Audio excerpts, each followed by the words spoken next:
Yo, how's it going, GB? How you doing? How you feeling? How's the knee?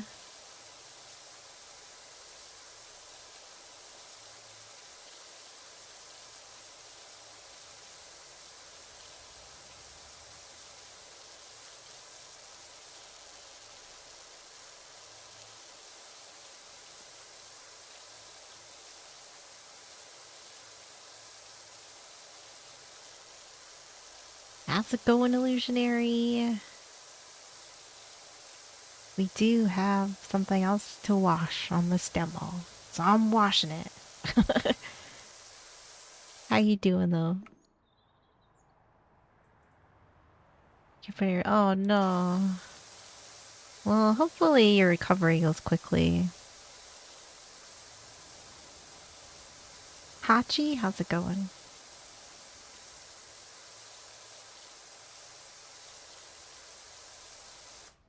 Laying in bed? Nice, nice. I'm good. I feel a little... I feel a little tired, but I'm good. Took a little bit of a nap, but we went we went to the mall, so I don't know what it is. Like we walked around for like maybe like 3 hours or so. It's an outdoor mall, but so it was like just nice weather. I got a few little goodies.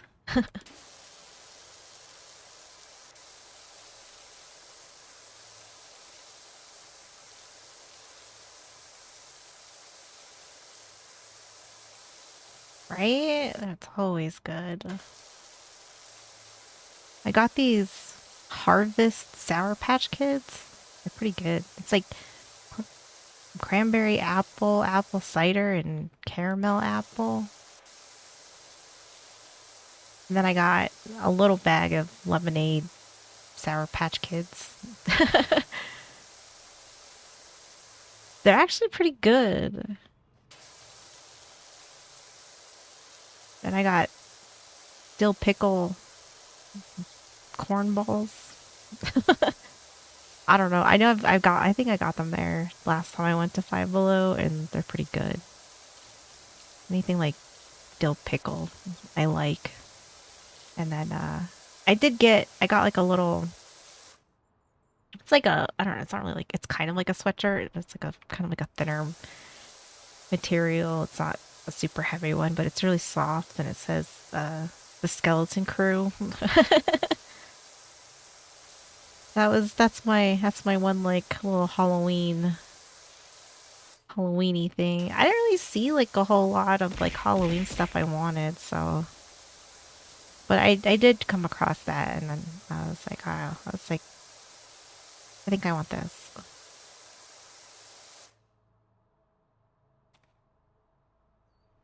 Yeah, after Halloween, the Christmas stuff. Yeah. Oh, we walked around. I don't know if you guys know like World Market, um, but we walked around in there because it was like a few store down. It was a few stores down from Five Below, and like they already have Christmas stuff out. I was like, God damn. They had like one tiny little section that had some Halloween stuff in it, and then basically like there was a huge chunk area that was all Christmas. I was like, ugh. Just kidding. Yeah, like they had like when you walk in, they had like a little section, and it was all Christmas ornaments. And then as we were walking around, there was like another like big section, and it was all like just Christmas mugs, and I don't even know what else. Like table runners, table like placemats, and uh bowls and shit. I don't know. That store's kind of expensive though.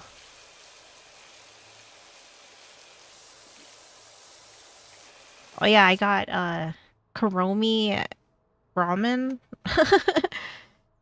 It's spicy beef, so it's just like a a little ramen thing, but it's Kuromi themed.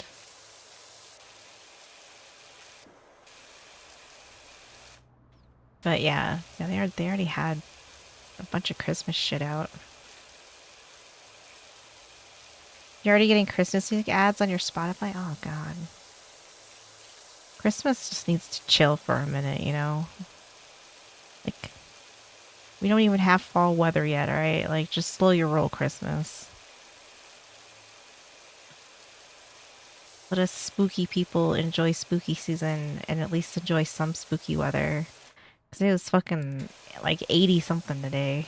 I was like, ugh. Like, it's like, when is this gonna be over? I'm so sick of it. I'm sick of it.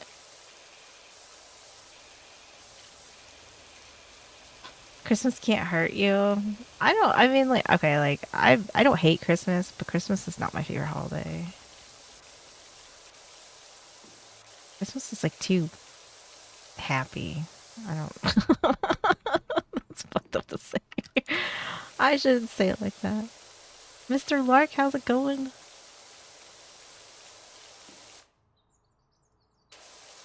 Like, but yeah, like I definitely I don't hate Christmas, but I also like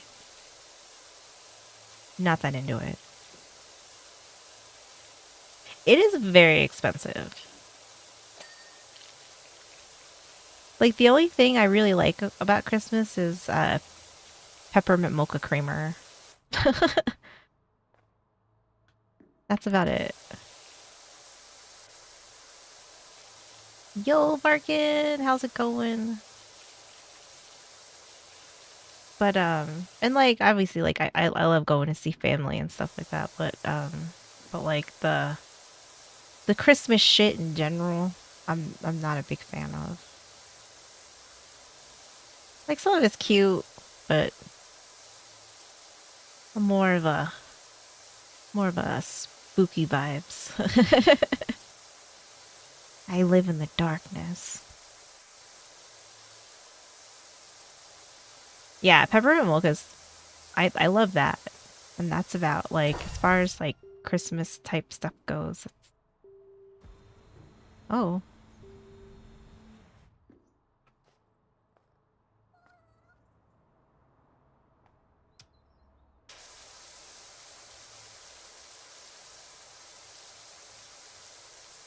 it's very edgelord. I'm not an edgelord. No, I don't claim that.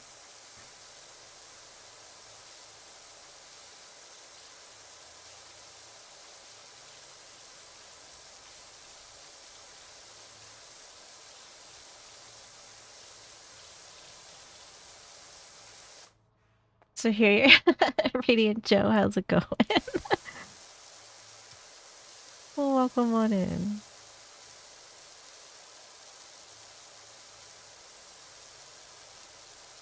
Holy bots, man. Come on.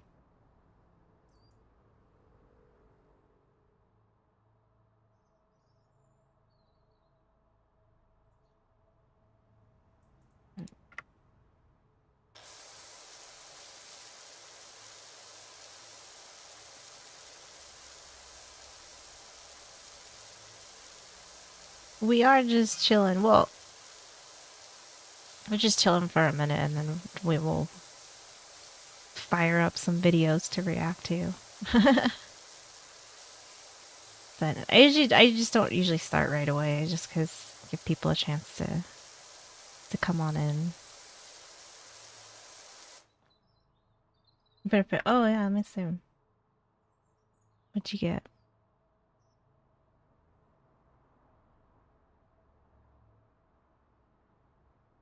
I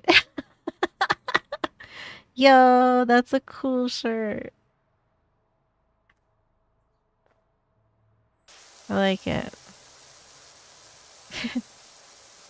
I love the reference too.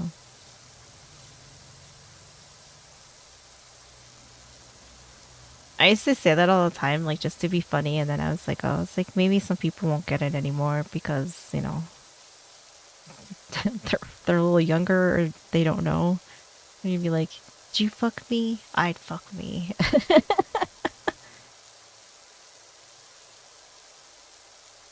Ooh, I'm slutty.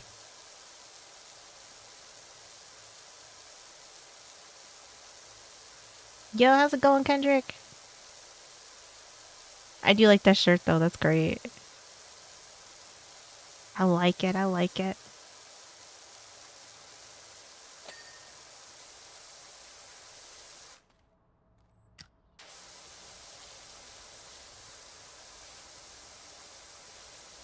Yeah, what is on this thing? 'Cause there's like some real grime on here. I really hope they come out with a date for this soon.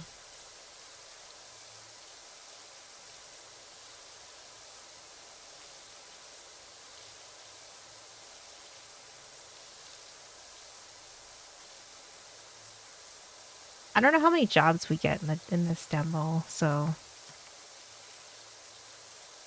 I guess once I wash everything that's in the demo, then back to like Warhammer or something. I do want to play like Demonologists.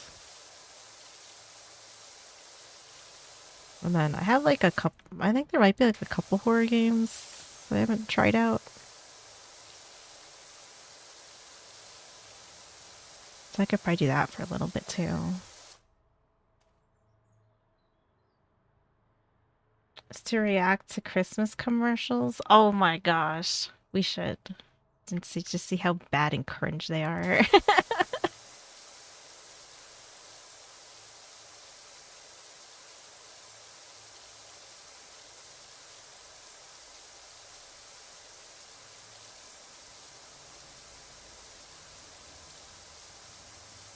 I would watch some Christmas commercials.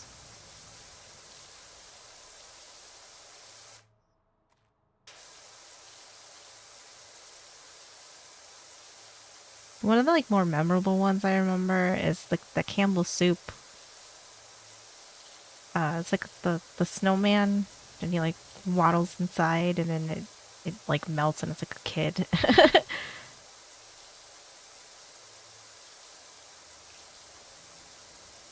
That commercial always made me want chicken soup.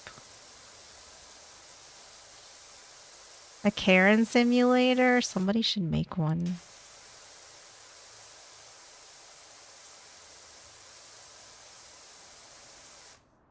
It's about the Christmas truce? Oh, okay.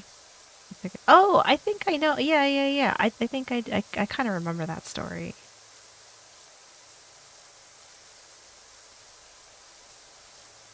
Maybe we can find like some like in November, maybe we can find some. I don't think Black Fridays are as crazy as they used to be, but maybe we can find some oldies but goodies. Just to taste the yeah, I mean true. True. How could we not want to just taste them all?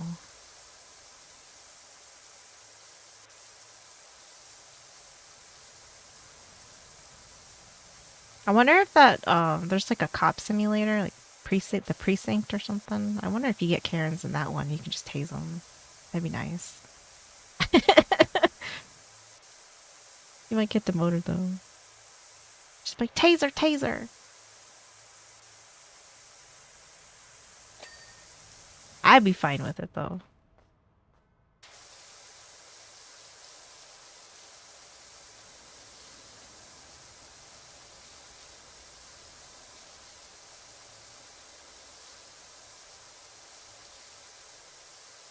We're playing Dirt Be Gone. Yes, we are. At least for just a little bit.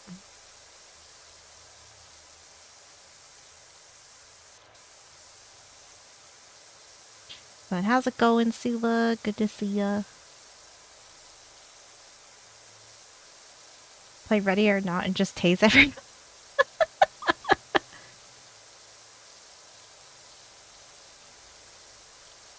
I mean, how could you just not? How could you not want to tase them?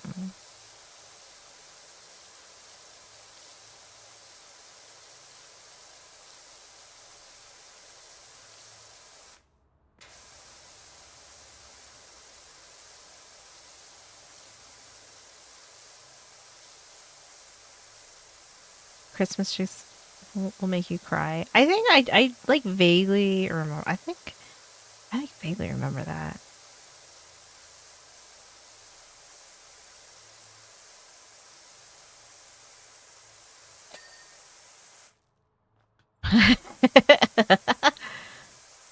Oh, yep. You know it.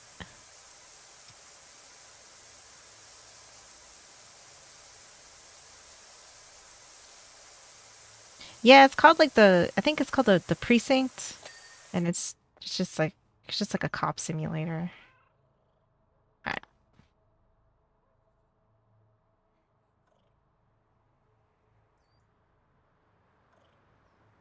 how do I quit? I can quit from here. Oh,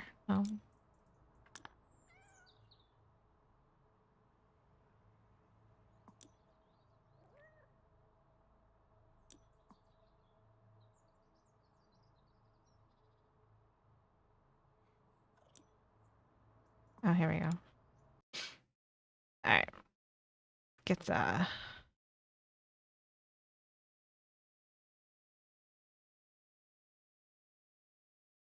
video set up.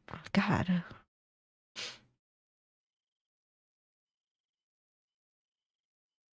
The Halloween update is live now. Oh.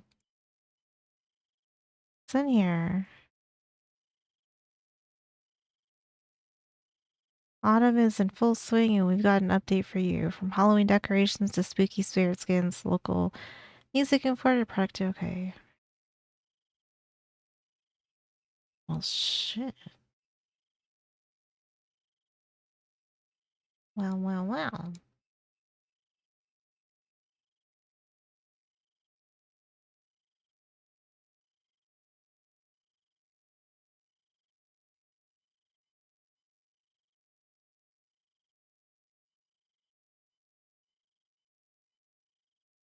Let's see.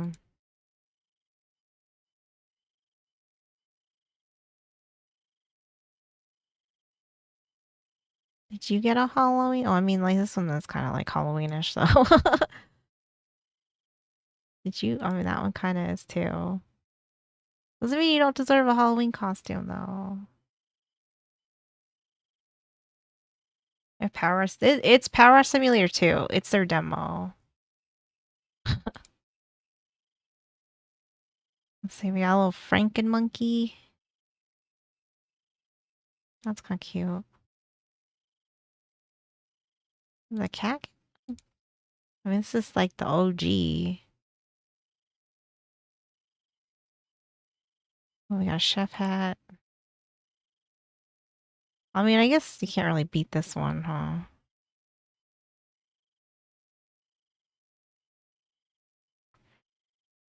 Did you get one? Oh, they gotta go. Oh, I love that. Okay, I get that one. Did you get? No. Oh, little mummy. I gotta get that one too.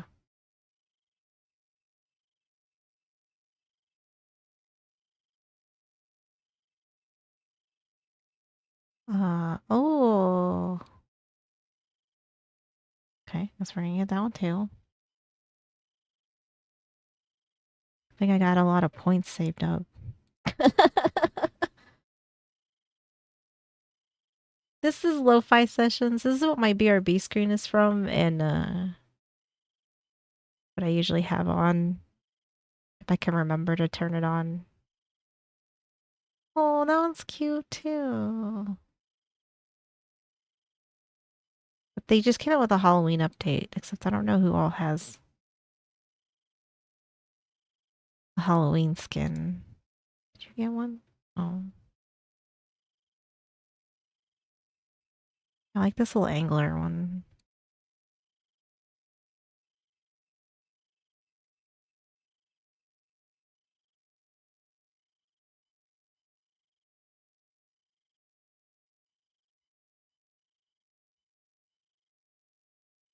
This one looks like a little Mothman.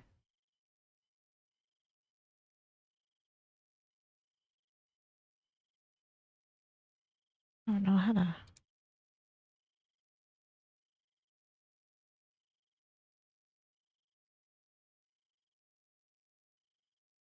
I don't know if that one was there or not.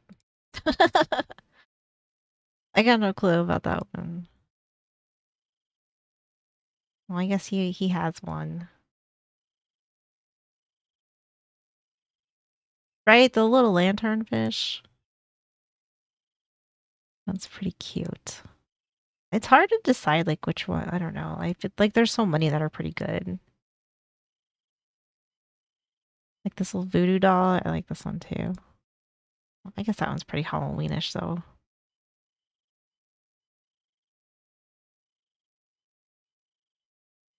Uh, did you get one? No.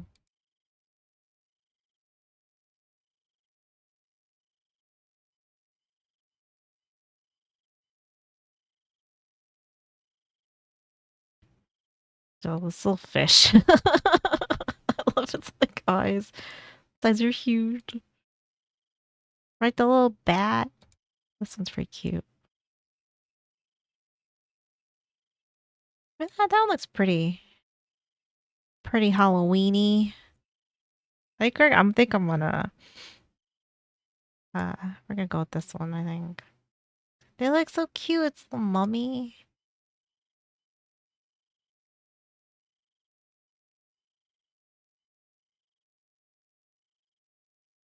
I don't know if it oh well, okay, it reads. I don't know if this got any. I think it's in the when might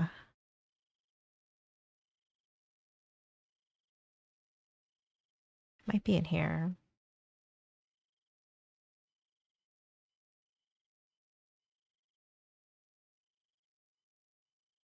It's not our Gila clip because you're so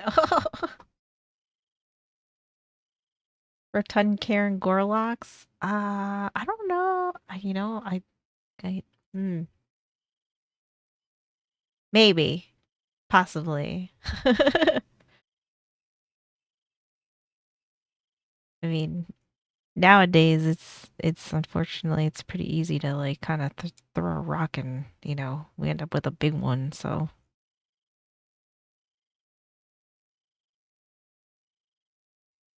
we can customize the furniture.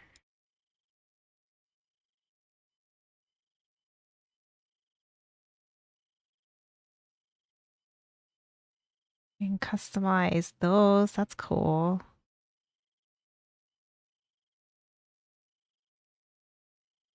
Ooh, yeah. Uh,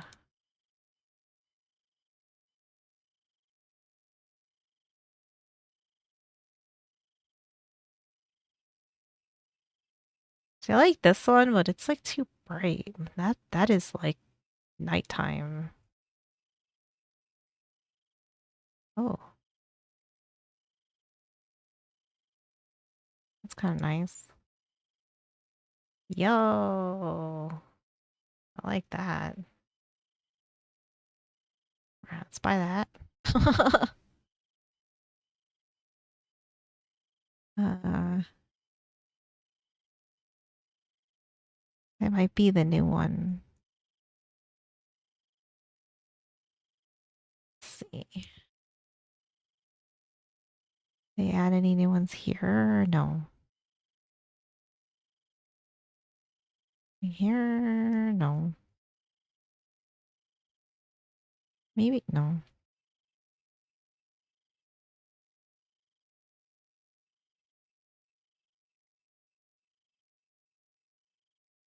Oh, these are cute.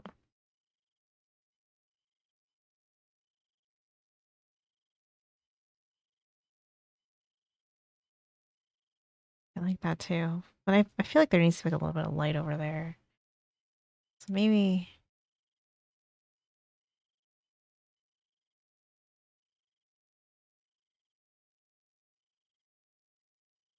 we put one. Yeah, there we go. That's cute. I love that little ghost.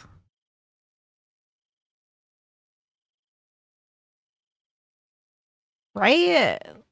I feel like this would be so nice. Like you can... There you go. What's not to like about this? That should be sweet.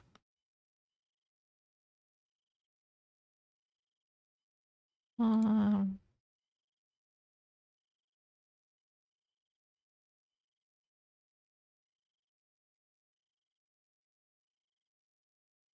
kind of wish this whole thing wasn't like right in the way.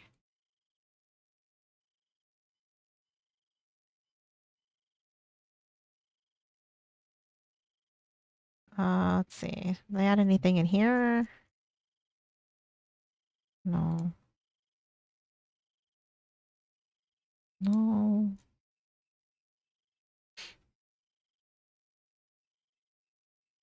Try to just like kind of skim over this quickly.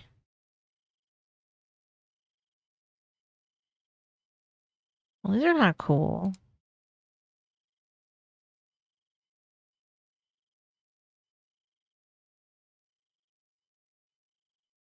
I don't think any of these got new. Okay, let's go over here. I'll probably go through and like redo all these, but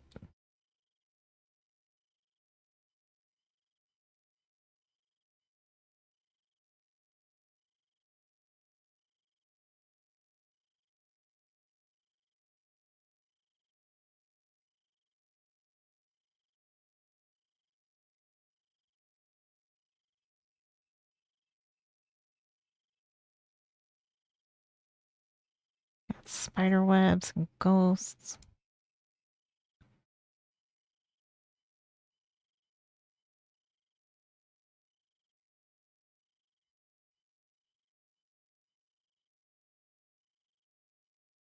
Hey, there we go. Oh, I have to buy it. Duh.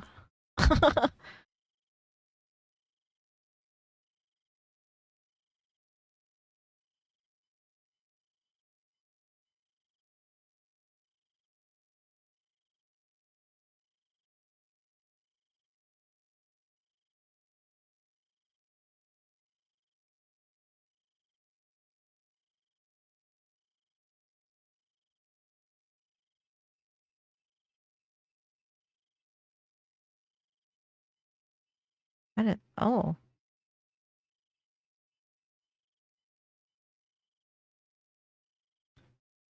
right. Well, I might have to spend some time going back through.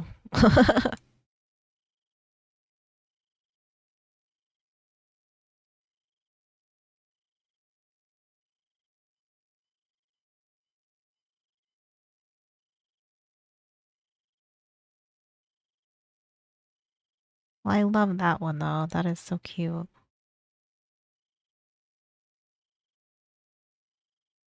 There's the coffee machine. Oh, it's over there. Uh,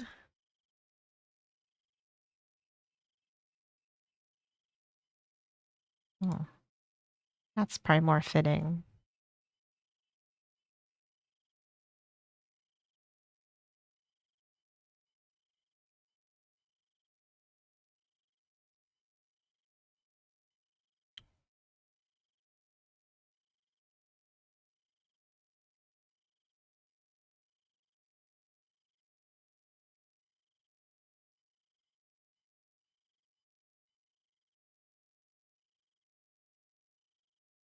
I think these look fine.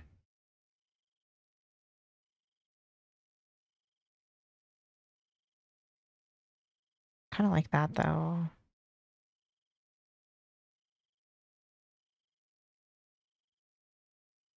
Okay. Oh, you can put like dirty dishes. Oh, we're not gonna do that.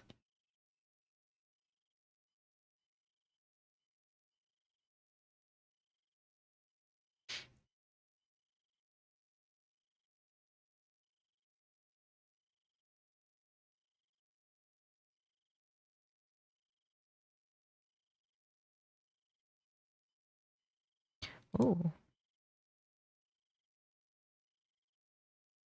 okay.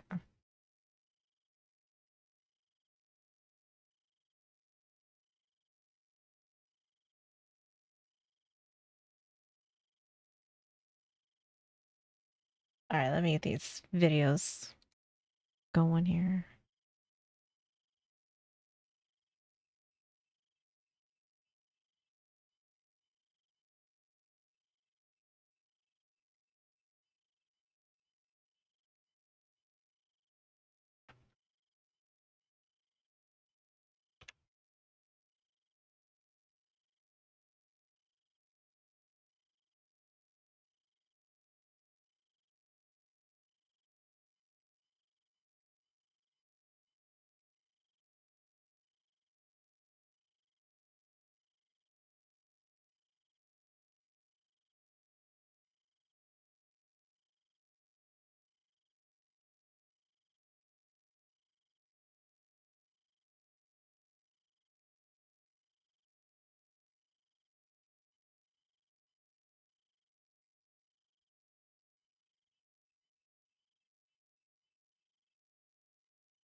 Oh my god, this guy looks so fat.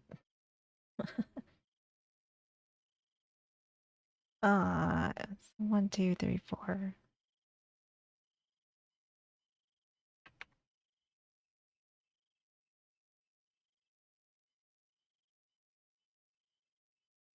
Okay.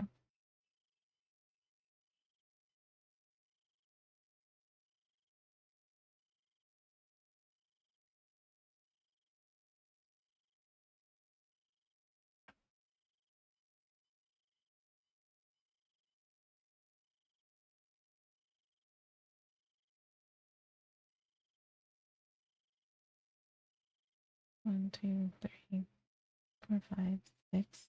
1, 2, 3, 4, 5. Okay. Make sure I have them all on here.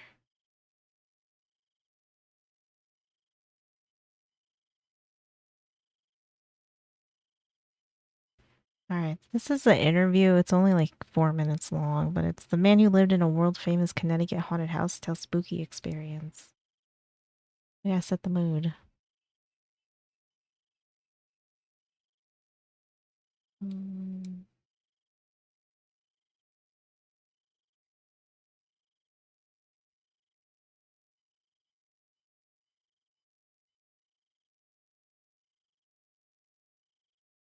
That was at night, yeah, like middle of the night kind of thing. When Jim Post and his wife Jackie rented the top 2 floors of a big I haven't yet. I was gone all day today, so but I'm probably gonna read it like when I get done streaming though. Southington Colonial in 1995, they had no idea of its reputation as a haunted house or of the history that would one day make it the subject of a horror film called The Haunting in Connecticut. As fate would I've have seen it, that they movie. found out on Halloween when Jim But yeah, asked the I will first floor definitely read tenant it though. if he wanted to share trick-or-treating. He just looked at me and said, well, we just don't do Halloween anymore because it got too weird. You know what I mean? I said, what do you mean? He said, well, people would come from all over.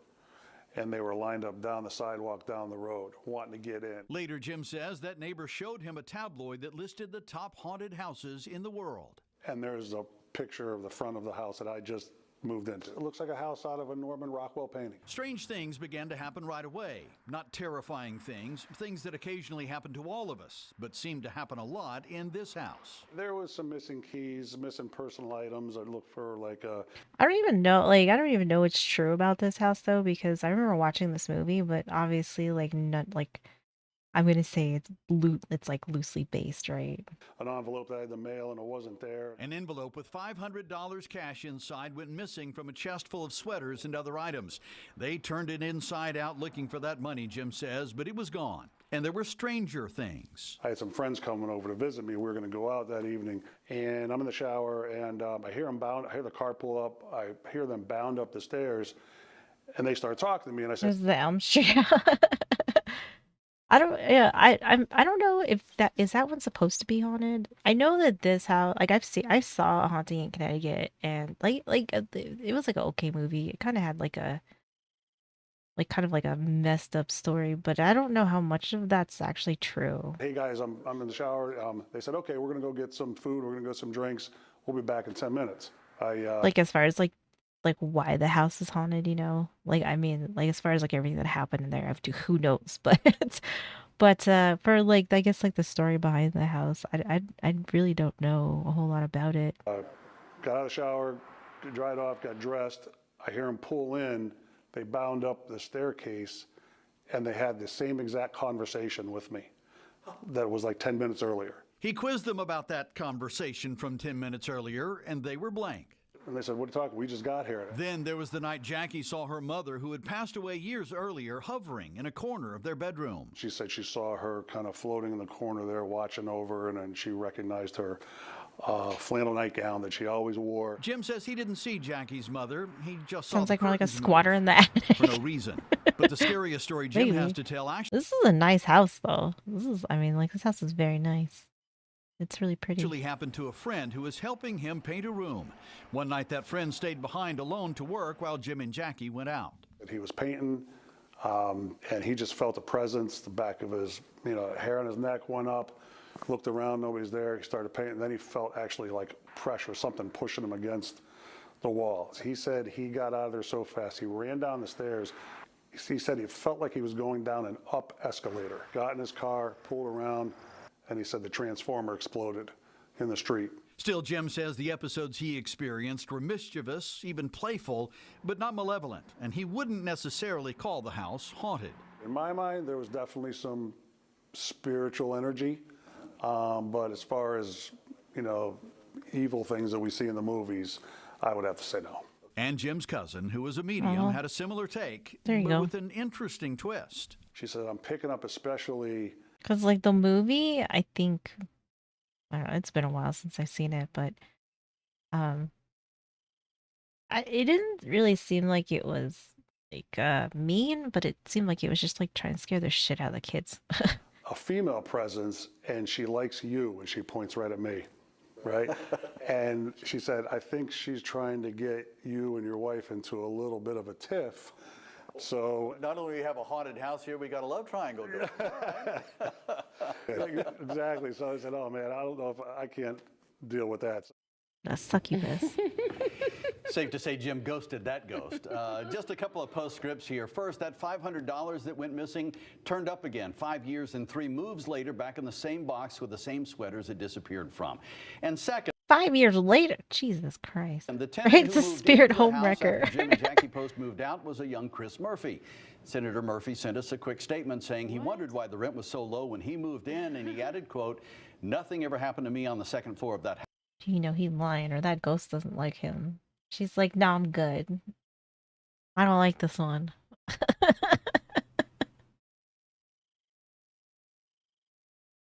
Alright. This is a predator getting caught. Oh, it's a transgender predator. I didn't realize that. Oh well. Transgender predator realizes police found him.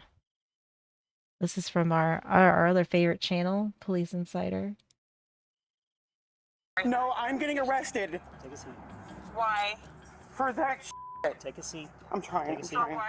On April 12, 2023, Bloomington police officers were dispatched to a residence with an arrest warrant for Michelle, a transgender woman who was accused of sexually assaulting her 9-year-old daughter and 8-year-old son. Michelle earlier identified. Oh, shit. Well, if it's true, the wood chipper you go. Dang, that's, no. As James, but she had changed her name legally. What's my crime rating? To the wood chipper you go. If you were doing this kind of shit. Hi there. So, we stopped. My son? Yeah, we stopped somebody that we thought was coming from this area. Yeah, he came from here. He was just going to Miller Park. What's my crime? What's my crime? What's my crime? Go ahead and chase me again. So, yep. Well, there's been some issues in the area with some stolen vehicles and some burglaries and some other stuff. Okay. So, that's Do you just like walk around your house in this? Is this what they think we do? I'm just curious, you know? I'm just curious. SCP Dead Man, how's it going? He just got home from school. He's been here and he literally just left. The wood Like shepherd maybe 5 tolls for minutes ago to thee, go to yup. Miller Park. Okay. So, All right. Are you Michelle? I am. Okay. Also, you go by Michelle or do you go by? Michelle. Okay. All right. Michelle, I need to let you know Michael. that you have a warrant for your arrest. Okay. Okay. Why don't you step down YouTube here for me? We'll get recommended you to some, be here. shoes. Okay. Well, What do I have a warrant for? welcome on in. No, you have a warrant for predatory criminal sexual assault. We're watching body cams. Is anybody in the house? My son's gonna be here. What time is it? Can you guys call my fiance 3:26? and let her know that because she needs to come home and get my son. Yep. What's her number? I can get it for you Hold right on. there. Oh my god, Don't Daniel. lock these. Well, I hope Step you're forward for okay, me. Just a man. second. There you go. Jeez. Yep. Ball one, we're gonna have one in custody. We're watching I'm sorry, I'm just cracking my knuckles. wood chipper Sorry. candidate getting caught. Here, I don't know how. Here, just swipe up on it. Yeah, and then you can hit the middle. Bro, like, I'm not trying to be mean, but like, what the fuck is going on with this one? Piece. Yep, right there. Right there. No, you were on it right there. And then hit my love. Look for my. Oh, Right that there, one. Yep. And then call. He's gonna put it on speaker. That is true, right? Like, that's true. It is kind of like you hear like a lot of fucking stories about like a lot of like some child abuse and like all kinds of like terrible shit, you know? Like it's I don't know. I honestly I do not have an answer for that. Yeah, Do you need fucking shoes? they got stabbed, like bro. Get him some shoes. You're right, man.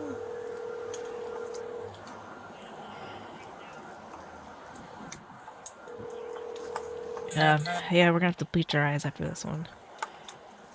I need you to answer right now. Oh my god. Come on, answer. Can you hold it one more time, please? There's at least some core. I don't. James's I'm like a very like live and let live type of person, you know, but at the same time, like there's definitely something odd. And I also kind of feel like the trans, like just like your run in the mill like trans people kind of got hijacked, you know? So now it's like I don't know what to believe because you have people that like I don't know, like put a dress on and be like, "Oh, well, like I'm a woman," and but they don't do anything. Like they don't really like want to like blend in like that. So I don't know. I'm like very very torn on all of it because it's because there is a, like there have been like a lot of stories, you know, and so it's like unfortunately that doesn't make anybody look good, right? Like if that was coming from like certain communities and like a lot of people that are like doing these things to children, like it doesn't make anybody look good. But then if you like see, but then if everyone's slapping like a certain label on it, like then like you know, but then when you look into it more, it's like, oh well, like they weren't really like trying, you know. Yeah, it's like they use being trans as a shield. And then I almost feel like the ones that like maybe almost do that probably probably fuck themselves up more, right? And it's um I kind of feel like they kind of feel like oh well like I've always been weird and I kind of feel like I'm gonna like belong to this group, so then they start taking hormones, but like they really just like have some mental health issues that they probably needed to address but didn't, and like the being trans or being gay or like whatever it is, they slap it on as a band-aid, but then I think that like causes more problems instead of them trying to like work on themselves internally. But I could be wrong, like I obviously don't know, but that's kind of, as an outsider looking into all this, it kind of looks like that to me. Then trying to force society to play. Yeah, I definitely see that side of it though, Market. I definitely do. Yo, what's going on, Mike? daughter had accused him of sexually assaulting her regularly over the several years that she had lived with him. She stopped living Well, with him yeah. in 2022 when the last incident had happened. The 9-year-old boy also revealed Like, okay, so like what's like kind of weird is that like so we like it was like a few weeks ago. I think it was Daniel that had talked about he watched Taxi Cab Confessions. So I actually found it on HBO Max and Tox and I watched a few episodes of it. And this had I think these episodes were from the 90s, like late 90s, early 2000s. And there were like there was like some trans people in there, but like honestly, like looks like they just like I mean like I wouldn't have known any differently, you know. You have some amazing news. What is your amazing news? That his father had abused him regularly since he was 4 years old. Oh shit. So was it really break-ins or is that? But then I feel like see like then you see people kind of like this and it's like what happened? Like what happened? Because it seems like some of the other people don't look like this. Story? No, that's a story. Yeah, I figured. So, go ahead and just take a seat for me, okay? Let me call you right now. No, I'm getting arrested. Take a seat. Why? Let's run the bill. Oh, Daniel. Take a seat. I'm trying. Take a seat. Not quiet? You're on speaker, okay? This is Sergeant Shively with the Well, Bloomington bro, that Police is scary, Department. man. Hi. So, Michelle has a warrant for criminal sexual assault. So, I think you're a child watching that. Yo, some of that shit. A lot of it's like really fucking depressing though. Like a lot of them are really fucking sad. Like we watched. I think there's like only so many episodes that we were able to watch on there. I don't know what that's about. but but I mean I would say like more often than not, like some of them like are really fucking depressing. When they had the ones in Vegas though, some of those were crazy. We saw some crazy stuff.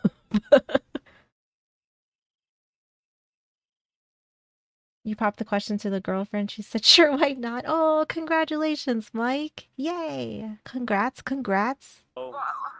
she's going to be going to the county jail. Why is she getting arrested? There's been like nothing. Okay, I'm just letting you know. Listen yeah. for me. Okay, I'm letting you That know is that kinda there was true. a warrant issued today. We are. I was just saying, like that's kind of something that I have noticed from watching something from like I mean, from a long time ago. but compare. When I look when we are seeing them, like me and Tox are kind of like they look not like this. Like something obviously is like very different compared to like um the almost like I feel like there's like trans people and there's like trendy fad following trans people, if that makes sense. Like I feel like there's like a big separation, but then they get kind of grouped together and then now you have just a whole dumpster fire. Now I have to watch Real Sex. I've heard of that show. I don't think I ever watched it though. I have heard of it. We did watch I don't know what it's on. I can't remember now. But it's called Naked Attraction. Bro, that is some wild shit. It's like a speed dating type of situation and they bring one person in and then there's six people and the six people are like the contestants basically, and then the single person that comes in gets to like pick who they want to go on a date with, right? Um, the contestants are all naked. So they like raise the screen up to like like about belly button height so you can see all their, like downstairs business. And then the person eliminates like two people off of that. And then they get to like see the whole person, but then they go up to like the neck, so then you can see like everything from the neck down, and then I think they get rid of like two more people. But like I was just like, oh, there's one dude though, and on each of his thighs he had an elephant ear and then an elephant face. So then his, dingly bop was the trunk. And like that one actually made me laugh though. I was like, oh shit. I was like, bro. Judge it on people. I don't know. There was one girl that she was she was afraid of one guy's peen. She thought he looked too big. Because she's like, is that what it looks like soft? And then she was like terrified of him. So she like got rid of him like off the rip for the girl was scared. And then there was one girl that was bi, so there was girls and boys in that one. But I don't know, that show was fucking wild though. It is. I was like, I don't know, like kudos to those people for like getting butt ass naked on TV. But I was like, oh god, it's like they come up with the wildest shit. It's really, yeah. I feel like it is really different. Like the trans people from the 90s to today. I think it is very different.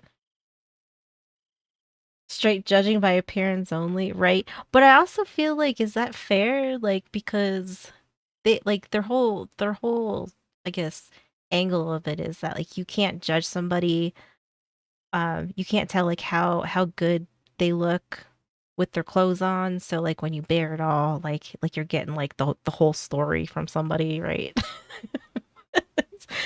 I was just like, oh my god. I was like, oh. And then they had him like turn around, and like one dude had like a super hairy ass, and then they like zoomed in on it. I was like, oh, I was like, that's kind of dirty to do to bro. I was like, oh boy, RuPaul. Now they say it's true. Oh yeah, right. Yeah, I mean, I feel like we are in a we're in a whole mess.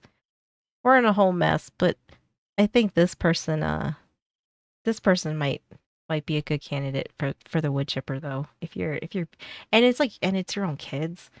That's fucking like irrelevant pick and dis. That's it. That's it. That's it. Yes, that is basically what it looked like. And he said he got drunk and his friends I guess took him and he got that tattoo done.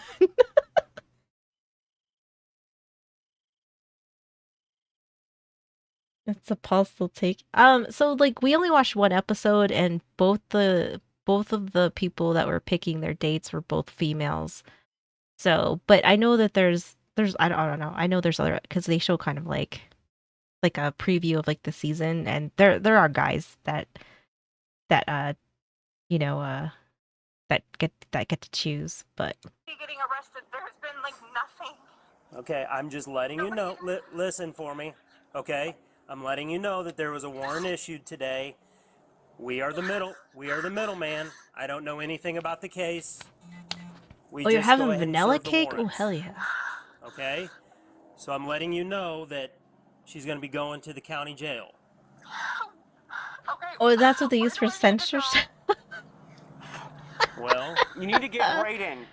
He's gonna be home. Oh, Michael that's needs to come funny. home now. where's Michael at? He was going to Miller Park. That's who you guys ran into. Okay. So do you have Michael's phone number? Yeah. Why don't you make that your first priority? Call Michael. He gets a and go mammoth that pick him shakes the up. screen. Unless, how old is Michael? Michael's 15. Michael's 15. Okay, so can Michael just come back to the house and be by himself? Yeah, he can watch them. He can watch them both. Yes. Okay, so why don't you just call Michael and tell Michael to come back home, and then that way you know where he's at. Okay. I have another question. I don't know, like I have a lot of questions like when I see like individuals like this. Because it seems like I've only like we've watched like maybe I think a couple trans body cams like and it seems like they go kind of over I don't know. Maybe it's me because I dress like a homeless person in my free time.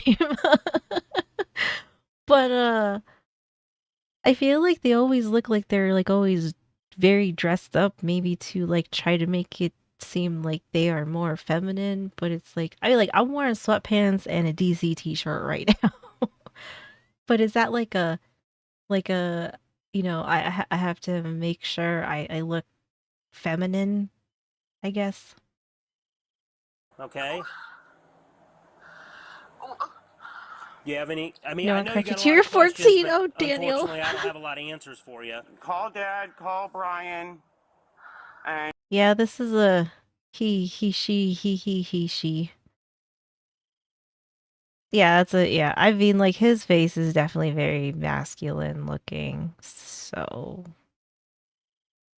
I run hobo chic all day. You know what? I live and breathe the hobo chic like a professional. I I wear shirts that are like too big for me and sweatpants, and I like big hoodies. I like shirts to be bigger, but yes, I definitely. I mean, like, okay, like, well, like when we went shopping today, obviously, like, I didn't look like I was homeless, but sometimes when I go to the gas station, I definitely look like I'm homeless, but I don't care. and That's what I mean, though. Like, are they like, do they think the outfit and what they wear compensates for their face if they look really masculine or like, like I don't. I guess I don't really understand like the whole thing. um Yeah, that's basically how I am too. Like I will not. I mean, if I have to, like wear an outfit because I gotta, we're going to dinner or something, or like if you go to the casino or like, like obviously like I did my hair and my makeup and I had like a very like casual outfit on today when we went shopping. Like, like stuff like that. But like if I'm not doing any of that, I look like a fucking bag lady, and I'm fine with it. I'm fine with it. I embrace it.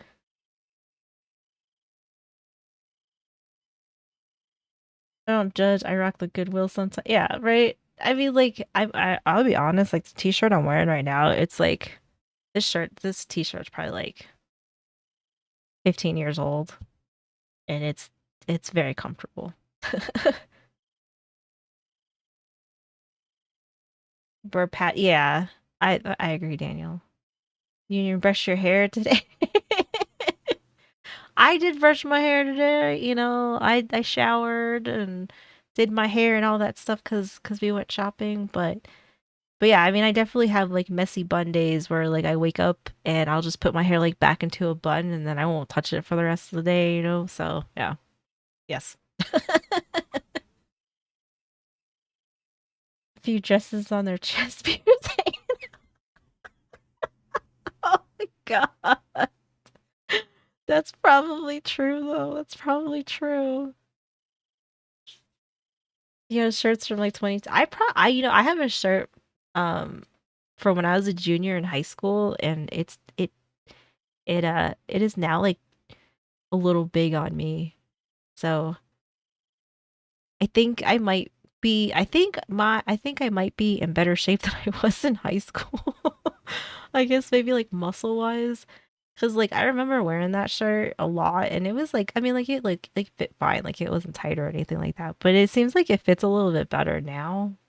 But that was like, you know, decades ago. um Right. It's vintage. Okay, so I need to get you some shoes. Like I wasn't fat in high school though. Like I thought like I was pretty skinny in high school. Like I was pretty fit, and I was pretty skinny, but I feel like my muscle um of what I've been doing like this past year, I feel like this is probably like I've probably the best muscle that I have developed probably in my entire life. yeah. All right, so we're gonna walk in. So Everything you show on the screen when you go on break reflects your life to a point. Kind of. It's pretty close. Other than like I don't do that stretching shit, and I definitely don't meditate. It'd be like me just sitting around eating, and then I work out, and then I sit at my computer and play video games. So I need to get you some shoes. Yeah. All right. So we're gonna walk in so we can get you some shoes. You're in a barrel shape. All right. Everything's right. Okay. You know what? That is a shape, though. That is a shape. I'm gonna hang up the phone, okay, ma'am? So where do I need to go? Honestly, for Michelle? there's nowhere to go. Do I have? Does bro have a hair? I mean, ma'am, bro. Is this hairline we got going? And are these sideburns? A bind at all? Whoa. Yeah. Well, your warrant is $1 million. They got $1 million warrant on this person? Oh. Wood chipper. Tell him wood chipper. I don't give a fuck if they're trans. I don't know. I don't care I don't care what you are. You could be purple. You could be fucking blue. And if you were doing this to children, to the wood chipper. So it'll be probably $1 300 million. pounds of 10%, bullshit. So that's $100,000. Yeah. So that's what I'm saying. You don't need to go You should say anywhere. to a point, I'm yeah. not getting out, is what they're saying. Not till court. Yeah, you'll have to go to court, and then there'll be some. She'll be able to make some phone calls. Call Okay. Dad. Call Brian. Okay. Okay. All right. Leaving my phone here. Yeah, that's what it should be. Like, if you got a bounty on you for being disgusting to kids, you should have a high value bounty on you. 100%. I 100% agree. Okay. That way you have the number, because I don't think you have Brian's number. It's in my phone. Okay. All right. Okay. Okay, I'm gonna hang up the phone now. Okay. Yo, you're a JD fan? Yes. I love that dude. That dude, I like him. Yes, call JD. I Prior to his agree. arrest, James had learned of the accusations made against him through his ex-wife. He then destroyed his phone, which contained pornographic images Go fucking figure it. Go fucking figure. made against him through his ex-wife. He then destroyed his phone, which contained pornographic images that he showed his children while abusing them. Some of those nudes were of his ex-wife, who had parted ways with him after he came out as a transgender woman. That is fucked up. I don't care who you are, what you are. I don't care what you claim to be. Like, that is fucked up. That is some fucked up shit. Like, those kids are gonna need so much therapy. I hope they stay far away from you. I hope you never see them again. Like, that is fucked up. I said wood chipper.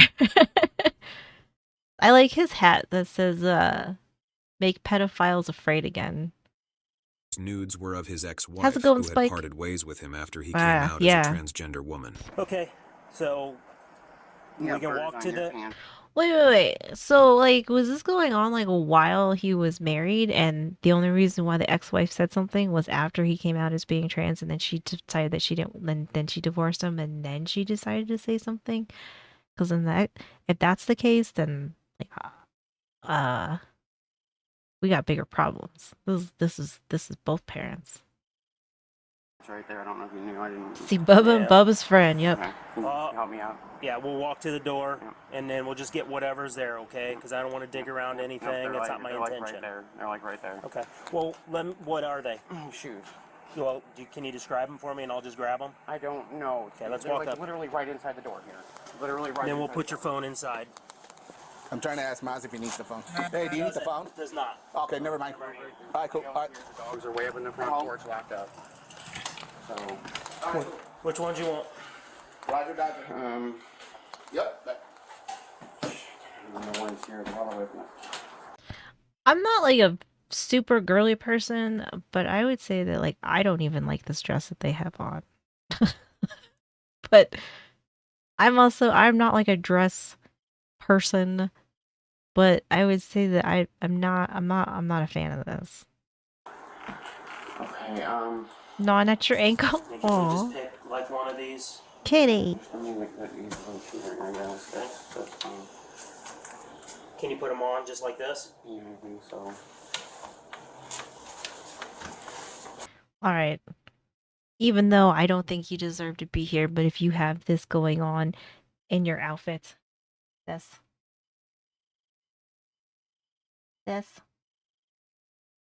It's called shapewear. If you want to be a woman, you gotta invest in it. If you got a gut, you gotta get that shapewear. Just hold on, I'll help you. Or you work out.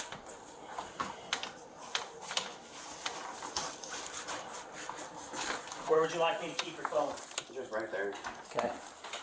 These cops are really nice, though. Yeah, they touched your feet. No. That cop is too nice. Sorry. I can't. How do you Ugh. want us to secure this? Just shut it, Tom. Just shut it. That's secured. All right.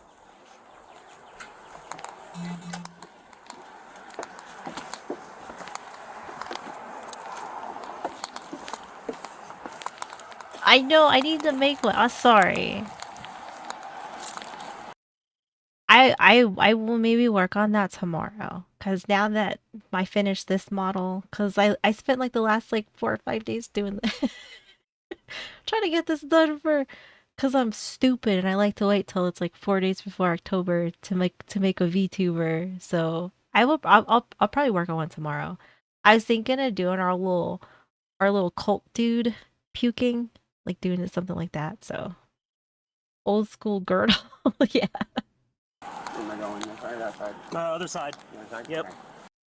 When you fight the situation, I feel like this is very typical pedophile behavior. Like when pedophiles get caught, like a lot of them never put up a fight. Same with like I feel like that's the same way when you have like some like real shitty men that like beat women, like when the cops show up, like they are like non-combative. I'm not going nowhere. I know you're not. Just go ahead and take a seat in the front. Yep. They're all like older styles, yeah. That is true. Like it does seem like they tend to like I mean, like I've seen like some clips of them and like they're wearing shit that like I wore like in middle school cuz it has now been long enough that like those styles have now kind of like come back into style again. And then it's like I'm like, like they like some of those looks like didn't work then and they definitely are not working now. And unfortunately, I will say that there's also some things that if you don't have hips, like it's not gonna look right. You're gonna look like brick. I'll lend to her and eat just real quick while we wait for the confirmation. Okay. Can somebody make sure that they wait here till my oldest gets here? Is that Michael? Yeah. Wait till he gets here. That way, because my other son's gonna be getting here like any minute off the bus. Because it's what 3:30ish. Because he gets here at 3:45, so I don't want him. Oh, there's a bus right there. It's 3:33. Yeah, because my youngest gets off the bus here any minute. I don't want him to be alone. Okay. So my thing is, I'm gonna wait for a little bit, okay? I mean, he should be here any minute. He's probably coming back right now. How is it? You said Michael, right? Michael, yeah. Okay. All right. Yeah, my oldest, the one you guys ran into. Hold on, Manny. Yeah. During interrogation, James alleged that he could never abuse his children because he himself was abused by his elder brother when he was a child and knew how it felt. The officer told him that in his experience, the ones inflicting trauma had often faced a severe form of it in their past. That is also true. Situation, so I'm trying to just breathe. What's the zip code out here?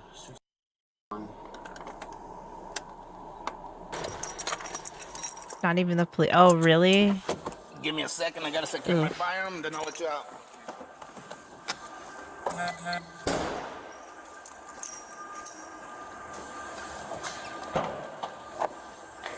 I will say that I think that like as much as they are disgusting human beings, when they do get apprehended, they are like kind of like they're like little bitches when they get apprehended. You know, like they never like when you see them, like they never put up a fight. So I guess that's like a plus that at least like, they're gonna be easy to snatch up.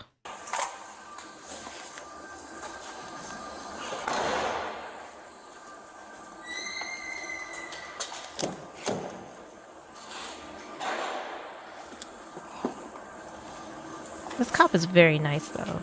Well, but both of them have been wonderful with this person.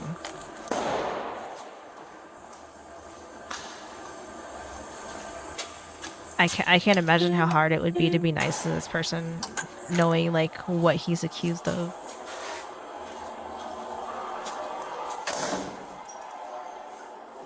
Have a He, seat she, there, unless you whatever, want to it, stand. I don't know. You said unless I want to stand? Yeah.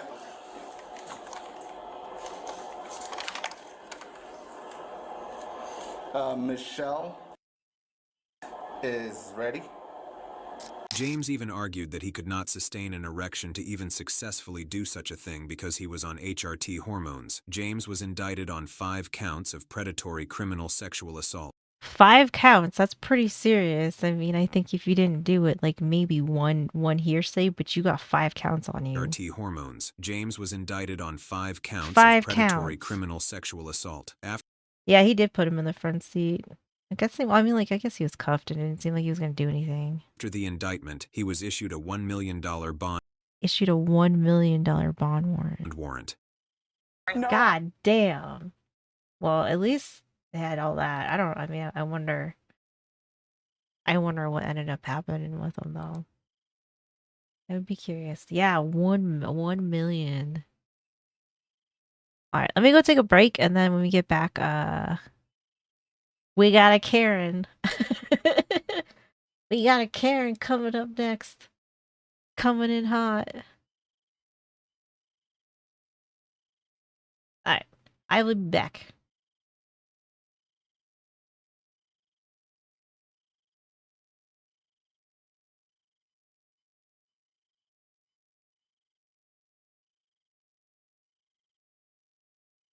To get beat whenever they try to talk about it. Oh my god, Daniel, that is crazy.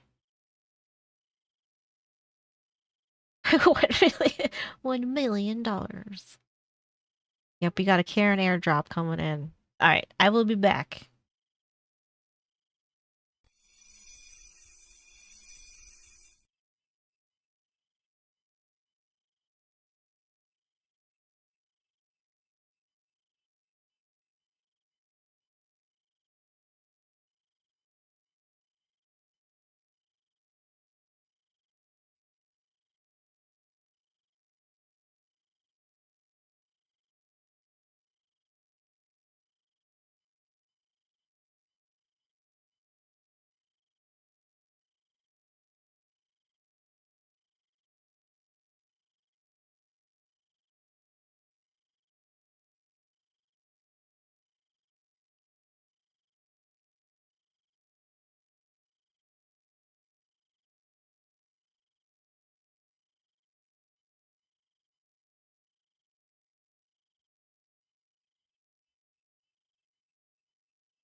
Alright, I'm back. So Cody, how's it going? Alright.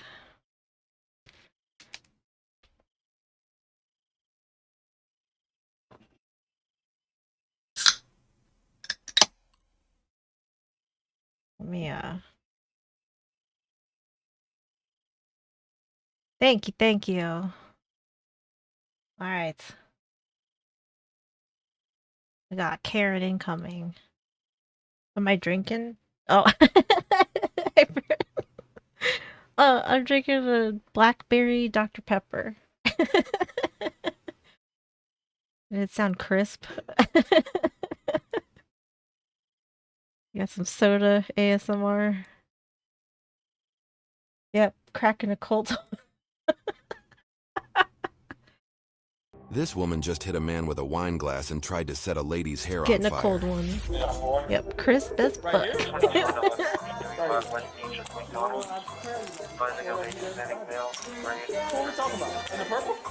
Yeah, blackberry Dr. Pepper. If you have not tried it, highly recommend. It is fucking delicious.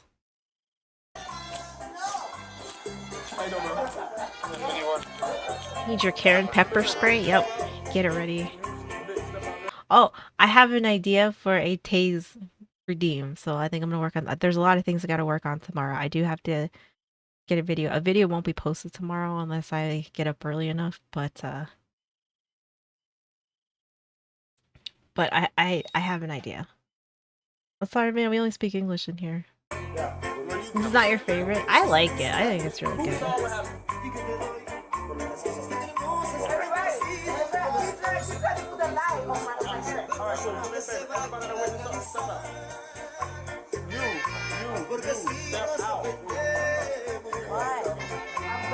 Oh, she's blitzed. She drunk. Alright, come on, junkie. Alright, do me a favor, man. Just go ahead and put your hands behind your back. Step up. How's it going, Slim? No. Wait a minute. Stop it. Oh. Thank you, man. Oh, we got wild talks.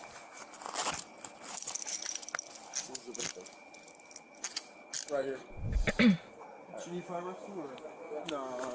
Do you need fire rescue? Just sit down. I'm doing good. I'm gonna have a one-white female detained. Watching Drunky Karen. Tell me her name. Watching Drunky Karen. Okay. Find out otherwise. Why you guys do this to me? Oh man, she is drunk. Do you hear this? What is it? Why you guys do this to me? Receive, like in our table, we was like family time. This is my new model. I just finished it the other day. So we are ready for Halloween.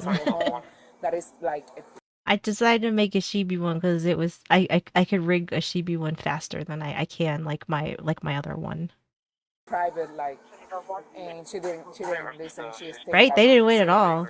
And she took the beer, like, wasn't from her, and she started, and she said, I'm not gonna, and he said to her, like, I'm not gonna serve you. Bowel movement, yeah. And she said to him, I have money to pay. And he said to her, I don't care if you have money, I'm not gonna serve you because why you do this? I know, you know me.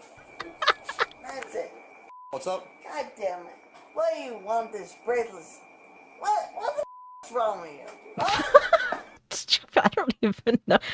This lady probably doesn't even know who she's talking to. I did rig it, but yeah, I do all my own art and rigging because I don't have that kind of money. So I learned how to draw VTubers and rig them myself. Why do you want this bracelet? I thought this was a wrong with you? Huh?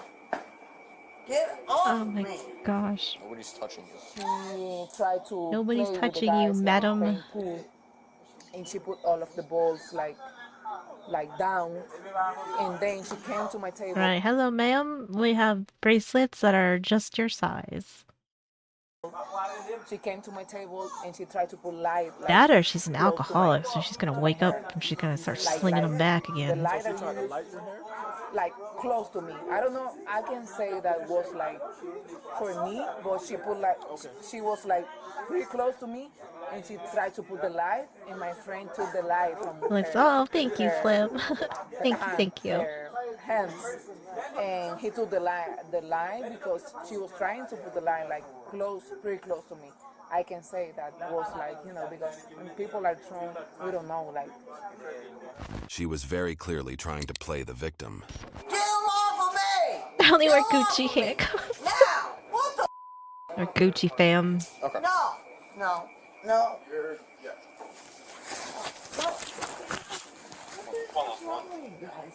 We don't have any Pascal, right? I'll just do it. It's fine. What's wrong with you, man? Oh my God. What's wrong with you? Are you serious? Yeah? Man, maybe you should have eaten while you were there. Oh my goodness. Oh my. Oh God. What's wrong with you? Take. Pull her pants back up, please. Oh. God damn it. I'm not. Stay in one place. No, I'm not. She's a gag ball. Stop. You hit me in my chest with the bottle, like empty bottle. You want to press charges? No. Okay. Seiko, he doesn't want to press charges. He doesn't want to press charges? Oh, yeah. For her? We do need a sack of shame. That one, I'm still thinking. I don't know what I'm going to do for that one yet. But I do have an idea for the taser. When I said, you know what, dude? She hit me with the Bitch. Your chest? You have any marks or anything? No, but the way she she hit me, like, you know. You have cameras here? Is it with a broken bottle or like a... No, with an empty bottle. Empty bottle, but it was still intact? Yeah. She just like what, just... Like, really... Yeah. Just like that? Yeah. What do you know? He threw it or she was still holding it and just hit you with it? Really, yeah. Okay, yeah, still holding it. God. I'll pat you down with the back of my hand. Why would you do that to somebody? Oh. Can you hold it? Hey. Ugh. Don't kick. What the are you just... What the You're just checking your weapons, okay? So just relax. I don't have any... Okay. Oh my God. Where are your pants, ma'am? And my friend took the liar from her hands and say, "What are you doing?" And she was like trying to press the lion like pretty close to. So that's what I can say. Sit down! Yes. Sit in the car. What the You guys are a bunch of Get her on in there. I'm not sure, but when everything happened was like in this side. I saw it like. Wait, did she try to like light this chick's hair on fire too? Like, this lady's a menace. I'm not sure, but when everything happened was like in this side. She looks like her neighbor. Well, like I said, you Oh saw no.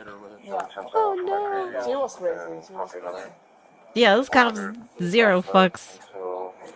The lighter is She took it back. Yeah, it was like a green one.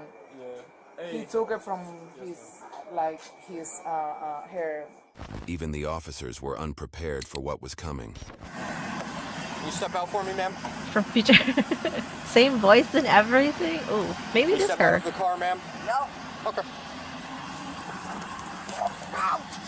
Jesus Christ! What the hell? Is there anything on you? I like these cops. They're gonna ask you once, twice, and you know, if your ears ain't working after the second time, then they're just gonna yank it or they're gonna shove you in there. You need to know about Pope I like it.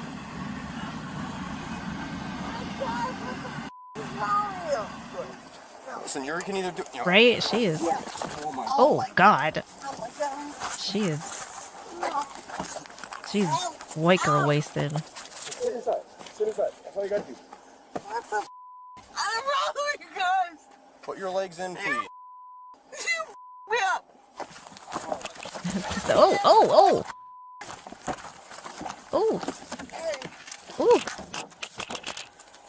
Oh, madam. Ask, tell, then do. Yup. This is not optional. Yup. Hurting, okay? I can't feel my hands. In a second, they'll come off. Feel my legs. Yeah? Yes. Yep, that is assault on an officer. I didn't do anything to you. Yes, you did. You did you. Watch how she tries to You frame the did officer you. for sexual harassment.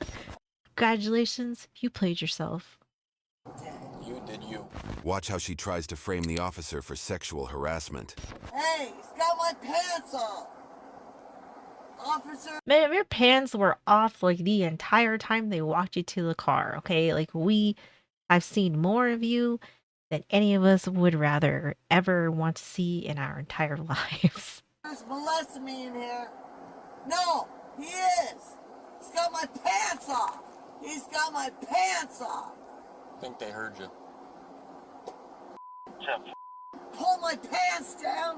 What the You got proof, cop. Huh? Hey, I was an MP in the Air Force. You. You know? You ain't my pants all the way off. Handcuff me.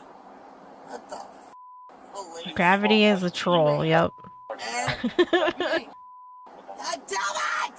Ooh. I'm telling you! What the Uncuff me! For Christ's sakes! I've never been like this in my life! I can't even feel my hands, mother. Something tells me that that's not true. Something tells me this isn't your first time. Uncuff me! I'm telling you! Right, right, true. Beat me up good! This is a pants party that nobody wants to go to. Rape me! Oh, you know, that's okay. Take this! Like your mom off remote? No. Hey! I'm telling you now! Oh my god. Ma'am. I had enough! You like beating up women and raping women and my handcuffs bust my lip! You see, like, this is like you can't just say stuff like this. It's like you can't do this. Like you can't just come out swinging like this and saying crazy shit like this. And everything. You nasty pig. Nasty. You don't even know who I am, huh? You know who my family is. Remember when you were calm? Why don't we get back to that? No! I want... Oh, this cop's great. Remember when you were calm? Why don't we get back to that? No! This is also true. Yes, yeah. Be like, even if I took Viagra, my dick would still be up inside me, ma'am. I can't. I want this off of me. I can't feel my hands.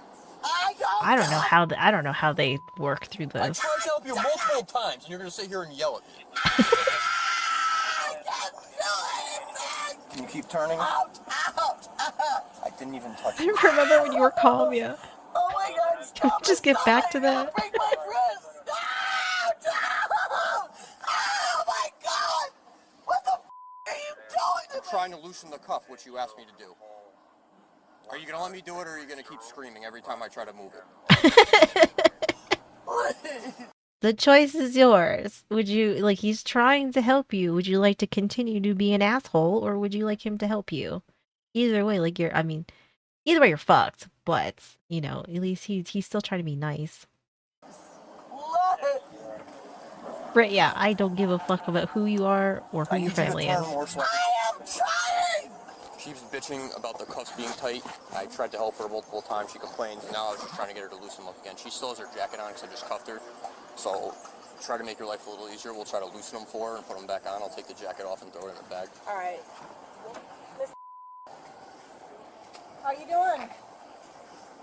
I'm gonna get your hair out your face. I'm pulling you out the car. I'm gonna pull your pants up, and we're gonna take you somewhere. All right? My partner here. You take a step back. Can you put your feet out? Go ahead. Take these handcuffs off. We're gonna put. We are okay. Yeah, just I wanna think get they that should really taken use care of zip ties. first, all right? You're good. You're good, Mama. Thank you. Thank you so much. Come on. Come over here. Come over here. That drunk crying. right? That ugly drunk cry. The woman swore in her statement that the officer had tried to rape her. She said it in the statement. No, no. What is wrong with you? No. Oh, God. Oh, no. Why? Why would you do that? Yeah, false. Yeah. Oh, why would you do that? The woman swore in her statement that the officer had tried to rape her. It's a long story. She came here. Man. Something happened here. We transported to SATC. Oh, okay. This morning, last night? This morning, Yeah, body cam says you are a liar. 5 o'clock. Okay. I picked her up from here about 6:15. So I just want to make sure, was she logged in? Was she not? Oh, you took the shirt and pants off already? Because they're wet? No, it's a long story. Oh, okay. It's a sexual. What, did she pee her pants? Oh, no. Ugh. Because they're wet? No, it's a long story. Oh, okay. It's a sexual whatever. Okay, I got you. So you need that. Okay. She was charged with aggravated battery. What is this? Aggravated battery, aggravated assault, resisting officer, battery upon a peace officer, battery, falsely accusing an officer with sexual harassment. Play stupid games. Megan. Shut up, Meg. Aggravated assault, resisting officer, battery upon a peace officer, battery. Yeah, oh no. Oh no. How's it going, 12? Yeah, fuck around and find out. Oh man, like why? Why would you do that? That's so stupid. Oh man. Alright. A little palate cleanser of some MrBallen. Never trust the members of a secret society.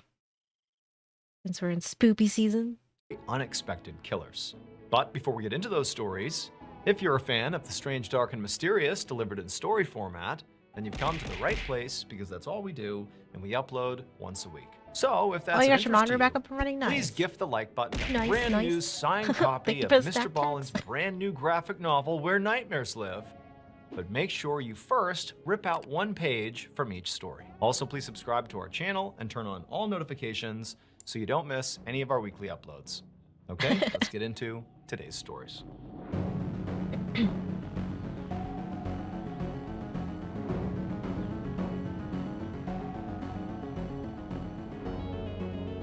Father figure. This can't be good.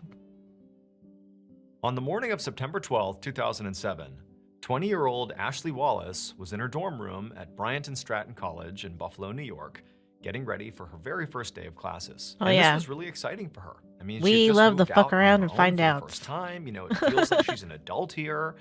And so today was a big day. You know, she looked herself in the mirror and made sure her look was just right. She gathered up all her books and her journals and all the stuff she would need. And then once she was ready, she began heading towards the door. But before she got there, she heard a knock on her door. And Ashley felt sort of confused, like she hadn't lived here long enough for people to actually know she lived here. So who would be coming to visit her? The Yarrow And she White certainly Run. didn't have any plans to see anybody today. And so she's thinking, like, I have no idea who could be at my door right now. So she walks to the door, she opens it up, and she is truly shocked now to see who's standing there. But her shock quickly turns into fear. So there were two police officers standing in the hallway looking right at Ashley, and the looks on their faces were very serious. Now, Ashley, the reason she felt so scared when she saw these police officers was not because she had, done something wrong. It was because in her life, before she got to college, she had experienced some pretty severe trauma. So her father had passed away when she was 13, a sudden heart attack, and it had been very traumatic for her. It sort of threw the family. The Popelic monster? I don't think I've seen that one. For a loop. And then her mother had remarried, and her I'll have to add it to the stepfather, who list. had, Maybe raised we her from can that point watch it on, tomorrow. He had sort of struggled with depression on and off, and it seemed like he was doing okay, but not long after her biological father had suddenly died, her stepfather took his own life. And so once again, Ashley and her family's lives were turned upside down. And so in many ways, Ashley had not really recovered from those two losses. Those happened not that long ago. The Heine lick And now she was remover. out here on her own, trying to be an adult, trying her best to stay composed. But she just had this awful feeling when she saw these police officers that they were there to tell her that, somebody else close to her had died. But when the officers actually began speaking to Ashley, it was clear they were not here to notify her about, a new death, but they were here to talk about her family. They told her that they were there to speak to her about her father, her biological father, who had passed away 7 years earlier. And so when they said that to Ashley, she was like, okay, what do you mean? What do you want to know about my dad? And they told her that you know, Ashley, we exhumed your father. And it turns out he very likely did not die of a heart attack. We think he was murdered. About 30 minutes later, when these officers had finally left Ashley. What? That is quite the bombshell to drop on this this girl. God damn. Like, oh. By the way, you know, like, remember when your dad died? We just, you know, we think he was murdered. Like, Jesus fuck. Ashley's room, Ashley was left feeling Mr. loves to torture the completely lifeboat. distraught. Yeah. I mean, number one, she's just found out that there is suspicion that her father was killed by somebody. But worse than that was these two officers who had been here were not here to console Ashley. They were here to effectively interrogate her. They were looking. Yeah, I wonder like what came, you know, came to the surface that they were like, oh, right? Into the family to see if, you know, Ashley was involved in what happened to her father. And so for Ashley, this had really caught her off guard. She felt like she was stammering and confused in all of her answers, which only made her seem more. Well, I don't know, cause like if her mom was still alive, I think her mom would probably approve it or sign off on it, or if yeah, like I don't know. Unless maybe she did it. I don't know. Because I thought it has to be like a maybe it would have been the wife that would have said okay, which the daughter, you know, wouldn't have any say in it hard. unless the She felt mom like she was decided to tell stammering her. and confused in all of her answers, which only made her seem more suspicious. And it was like every little misstep she had, the police would dial in and ask. Right, yeah, like it should be on the mom to tell her, but like if the mom didn't tell her, it's not really like, you know, it's not on the cops or anybody else.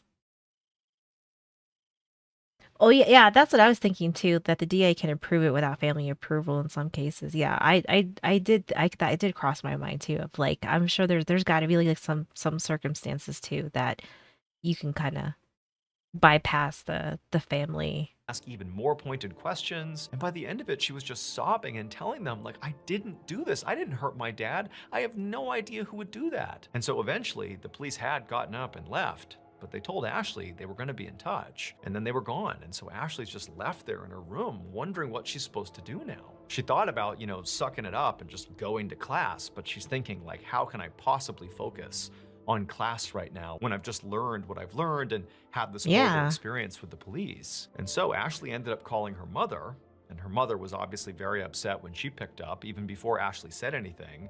And Ashley quickly learned that her mother also had a sort of similar experience with police that day. That she had also been told that, you know, her. Okay, so they must have not had to ask for permission.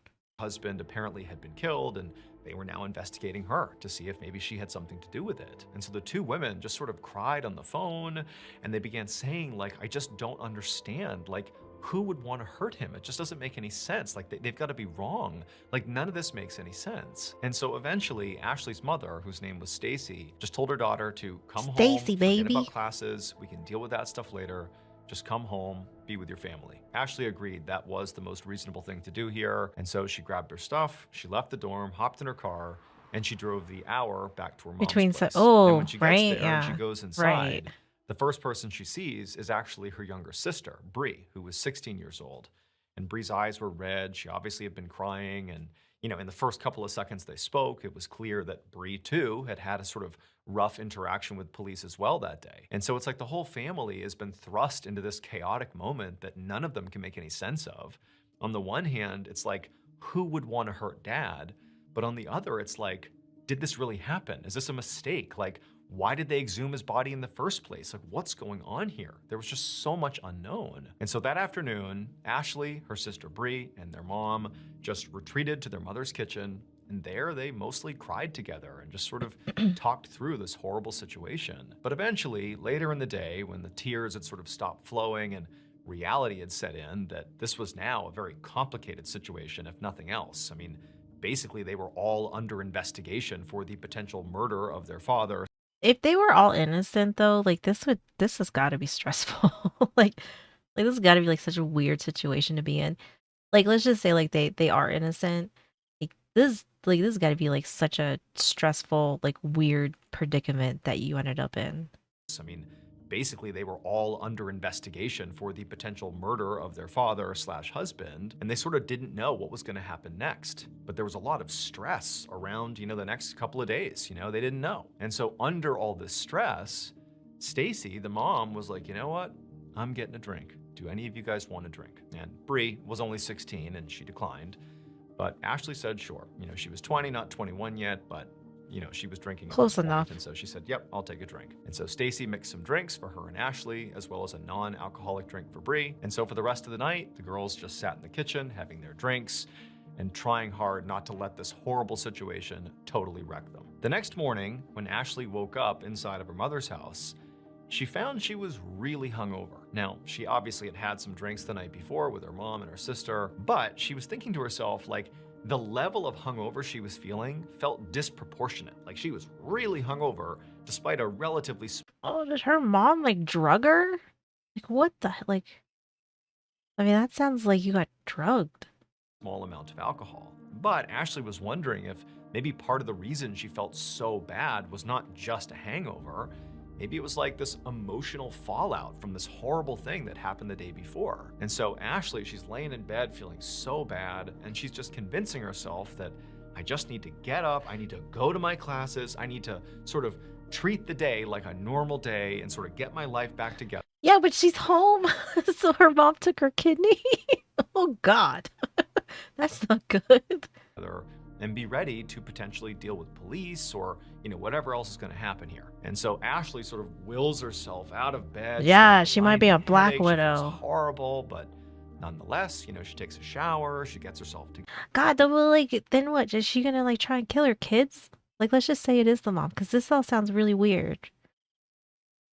I don't know how people could do that, like how people kill their children. Headache, she feels horrible, but nonetheless, she takes a shower, she gets herself together, and before long, she's saying bye to her No mom and witness, sister, yeah, and she's for driving real. back to the campus. And when she gets there, she still feels terrible, but, she goes to her classes, and she does her best to focus, which... Oh, I guess that's true too. We still got one daughter left.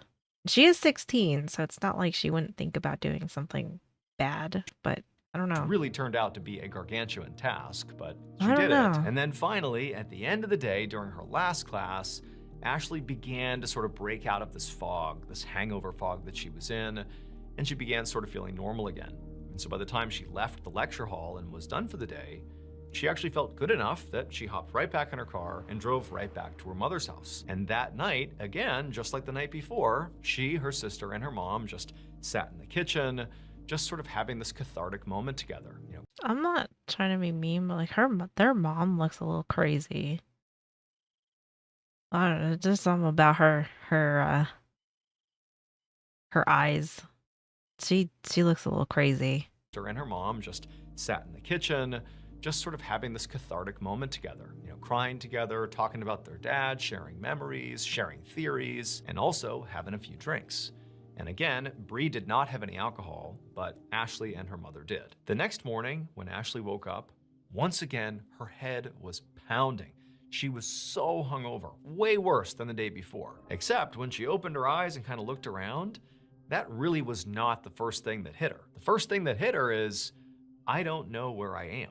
The room looked different. And as she kind of adjusted and looked around, she realized she was in a hospital room. And so Ashley began to panic and began looking around for her family or anybody she recognized, but nobody that she knew was in there. There were just these two police officers sitting against the wall in her room. And these two officers, when they saw Ashley coming to, they got up and they walked over to her and they explained to her that she was very lucky that her mother had actually found her in her bed at her mother's house that morning, and Ashley had been unresponsive. And so her mother had called an ambulance and they had rushed her here, and luckily she was stabilized now, but apparently she was very close to full-blown organ failure. Like, she almost died. It was very lucky she... Her organs almost? Bro. I don't know. She was very close to She got poisoned then. organ failure. Like, she almost died. It was very lucky she got here when she did. But before Ashley could ask any questions, like, well, what was it that was causing my body to shut down? Like, what's going on here? These two police officers kind of looked at each other, and then one of them pulled a piece of paper out of their pocket, and they handed it to Ashley. And they said, you need to explain yourself. It would turn out The way It's Ashley's antifreeze. stepfather had taken his own life was by drinking antifreeze. At least that was the initial theory. But pretty quickly, Oh, dude, that's like a, oh God. Like, oh God. That's like a painful way to take yourself out if that's what you want to do. his own life was by drinking antifreeze. At least that was the initial theory. Drinking But that, so pretty yeah. quickly, investigators started to say, like, why would somebody take their own life that way? Drinking antifreeze Yeah, is it's- slow and painful. Yeah. That's not a good first choice if you're going to take your own life. And so as suspicions rose around the stepfather, investigators thought, okay, well, the biological father died just a few years before, and apparently he died of a heart attack, but maybe we ought to make sure, because we're basically suggesting that maybe somebody did this to the stepfather. Is it possible somebody, killed the biological father? And so they exhumed Right. the biological father, and during the autopsy, they discovered Black antifreeze Widow. in his remains. And so now, fast forward to the Oh, hospital where Ashley God. has woken up. These officers have walked over to her, they've handed her a note and told her to explain herself. And this note was effectively a confession. The writer of this note said they killed Ashley's biological father, and then they also killed Ashley's stepfather. But now, because of the blood on their hands, they're going to take their own lives. So this was a suicide note / confession. And at the bottom of this note, Yo, you know the mom did this. You know this is the mom. their Oh own my lives. God. So this was a suicide note. Dude, she's crazy. She looks confession. And crazy. at the bottom of this note, it was signed by Ashley. Except Ashley did not kill her father or stepfather. Her mother did. Yeah. Her mother used antifreeze to poison and kill both men, and then when police began poking around saying, what's going on here? We think somebody killed this guy, and maybe him too. Well, what did Ashley's Then she like tried to kill her daughter though? Like what the fuck is wrong with you? Like why? beloved mother do? She tried to poison her own daughter. She Yeah. laced those alcoholic drinks they were having in her kitchen with all these painkillers to make it look like Ashley had taken her own life because she felt so guilty about murdering these two men. Except That doesn't make any sense though. Like, okay, so you feel guilty about killing your two husbands, so you're gonna kill your daughter because you feel what? That makes zero sense. she had taken her own life because she felt so guilty about murdering these two Like regardless of who it is, like that whole context, like it makes zero sense. That doesn't make any sense. men. Except Ashley's mother called the ambulance a little bit too early the following day, feigning that she had just found her daughter unresponsive. Oh, so she's hoping that her daughter was gonna be dead. Because the ambulance Yeah, they she's showed afraid of getting up, caught. and first responders, they saved Ashley's life narrowly. Apparently, she was within 15 minutes of dying when Holy she showed up at shit. the hospital. Stacy was convicted of 2 murders as well as the attempted murder of her daughter, and she was sentenced to 51 years in prison. However, she would die behind bars in 2016. Fucking good. Good. That's what she deserves. That is, oh my God. Jesus Christ. The Orange Shorts Society. Around lunchtime on March 31st, Yeah, she tried to make her daughter, like she was gonna pin it on her daughter. Like that is some fucked up shit. And then, so she's gonna kill her daughter so she could pin it on her. Like that is some fucked up shit. What is her reason though? I'm guessing it's gotta be life insurance. It's gotta be life insurance. Sandpaper clay, yeah. 2010, a man in his mid-50s named John Schmeier was sitting at a table with a bunch of his friends inside of a Hooters restaurant in the small city of York, Pennsylvania. So John was a retired eye doctor. It could be a He's had psychotic very break. successful career, made But the fact that like she killed 2 husbands, I don't know, something. I feel like that feels very life insurance-y to me. a bunch of money, and his friends that were at this table with him were also, pretty successful guys, sort of like mid to upper tier professionals with very successful careers too. But what they were doing today had nothing to do with career. This was pure pleasure. This group of guys, this specific group of friends who were very, very close, they would meet up, a couple times a month at this particular Hooters. They would sit at the same table, they would order the same things. They loved it. It was sort of like their little clubhouse. And in fact, they had even come up with a name for, this group of friends. They called themselves the Orange Shorts Society. And so the reason they did that is because Hooters has a sort of vibe to it that if you've been there, you know exactly what I'm talking about. If you haven't been there, basically the waitresses. I guess that's true too. Yeah. Yeah. Yeah. Some of them do. I don't know. I guess maybe it depends on the insurance. Or she just hated him. I don't know. You know, women are crazy. Women are crazy, and you know they like to poison their husbands, and it's fucking terrifying. They're like women are scary. Women are a little scary. Dressed in very scantily clad clothing, and they all wear these sort of iconic white tank tops and orange shorts. And so basically these men were sort of joking that they were the Orange Short Society because of the shorts these women would all wear. And so that afternoon, Yeah, John exactly. and the rest of the That's true. members of the Orange Short Society all sat around chatting and, you know, BS. Yeah, yeah. I would say like if you had a choice between the bear and the woman, I would go with the bear. I would choose the bear. I'd be like, oh hell no. I am no. I will take my chances with the bear. Members of the Orange Short Society all sat around chatting and, you know, BSing with each other, just being guys. And at some point, John brought up a subject that the rest of the society was accustomed to him bringing up, and that was his ex-wife, Monica. So all of his friends knew that John had been married to Monica for 20 years, but then they got divorced in 2003, so 7 years earlier.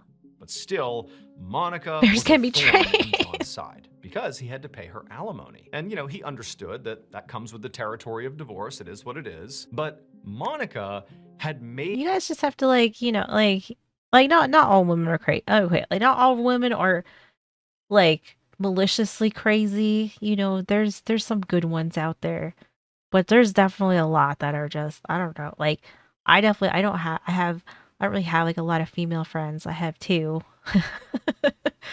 I didn't have them like through like a lot of my like younger years. I didn't really have a lot of girlfriends because like they're all petty and they're all fucking crazy, and I am weird and different, so I never really got along great. I didn't really got along great with a lot of people though, because I didn't really wasn't really a very like social person just in general, so I just kind of, you know, preferred to not be in like huge social settings if I could avoid it. I guess. I mean, like I would go out to the bars and stuff like that, but I can't say that I ever like really like had a good time. Like when people are like, "Oh, like I miss going to the bars and partying," I don't. I kind of feel like I would have been so much better staying home. Us guys would rather go out looking at something pretty. Yeah. That's true. Yep. Don't stick your dick in crazy. Yep. Disabled normie yeah. Yeah, I mean it's like kind of like a weird I mean I think I'm just very introverted, and I think that the people that I knew and kind of like, because like there were some people that I was like kind of friends with in high school, and then I saw them when I had moved back here in my 20s, and they're all extroverts, and I think I was really like the only introvert that I really knew. So, you know, and I also kind of felt like I had to go out and I had to like, you know, be around people, and then I was like, I don't like this. Like I feel nauseous when I'm out here. And I'm like, I feel very uncomfortable, and I'm always more comfortable like being at home and only going out like unless I have to. And you know, I don't know. It's just that's just me. And it took me quite a while to kind of realize that I kind of you know, was like, oh, like it's actually okay for me to like just to wanna stay home. I guess.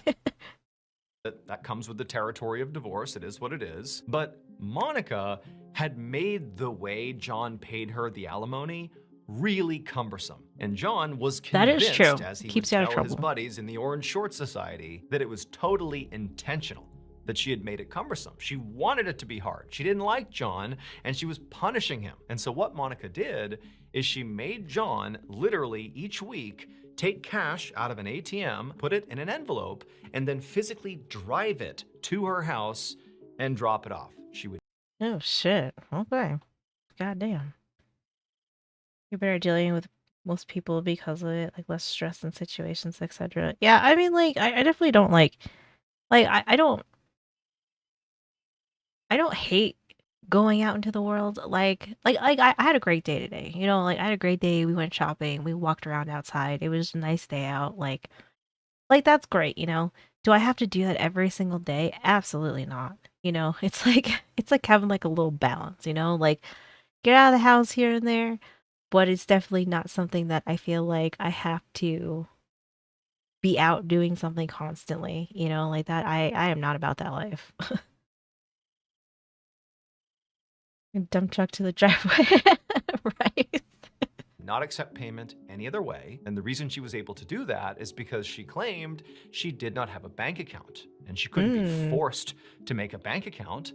And so either John made these cumbersome payments in cash or he risked not making the payment at all. And then she could come just after give her him legally. pennies. And so he was sort of trapped, making this trek once a week to hand over cash to his ex-wife, who he really couldn't stand. Now, their divorce was not super contentious.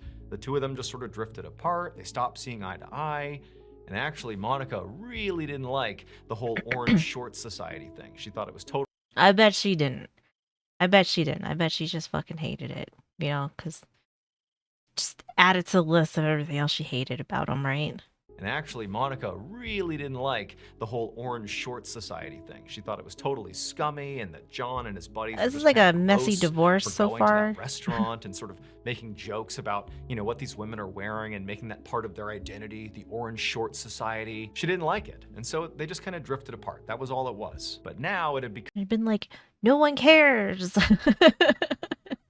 Nobody cares.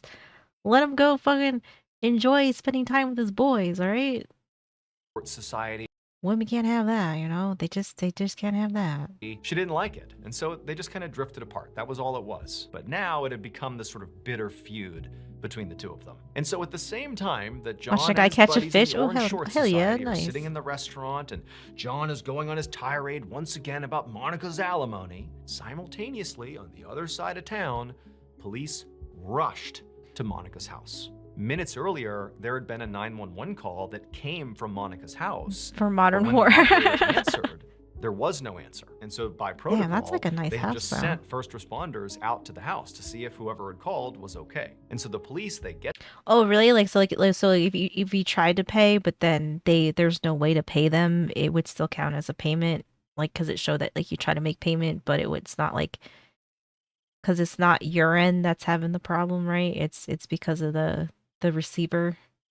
Sent first responders out Shadow to the house Wolf, to how's see it if going? whoever had called was okay. And so the police, they get to Monica's house, they park, they go right up to the front door, they're knocking on the door, there's no answer, they're looking around, there's no sign of forced entry, no sign of anything really going on here, it's just a quiet day in the neighborhood. But they go to the door again, they knock a few more times, and when there's no answer, they try the doorknob, and it's unlocked. So they open the door up, and right away, they look in, and there's Monica. And she's dead on the ground shit. with the phone right next to her, and she's been shot in the head. Shortly after this discovery, the lead detective, Douglas Demagon, along with his team, began to survey the crime scene. And they quickly found a purse next to Monica's body. She's and a inside tasty was dead. a Yeah, license. no, That's she how they dead. identified her. And then they also found a .32 caliber shell casing lying near the body that clearly seemed to be from the round that struck her in the head and killed her. But perhaps the most unusual aspect of this crime scene had really Right? nothing to do with the body. Yeah, that was like quite the twist right there. It was all the money that they found all over the house, specifically cash in envelopes. There were these envelopes Oh in my trash God. cans and drawers on tables. I mean, it was kind of like all over the place, some out in the open, some hidden, but there was lots of money stashed in this home. And so Demagon and the other investigators began to wonder if, okay, maybe this was a robbery and Monica got killed in the process. But it's like, okay, if it was a robbery, why is there so much cash out in the open, up in envelopes, easy to, remove from the house? Right. Why is it all here?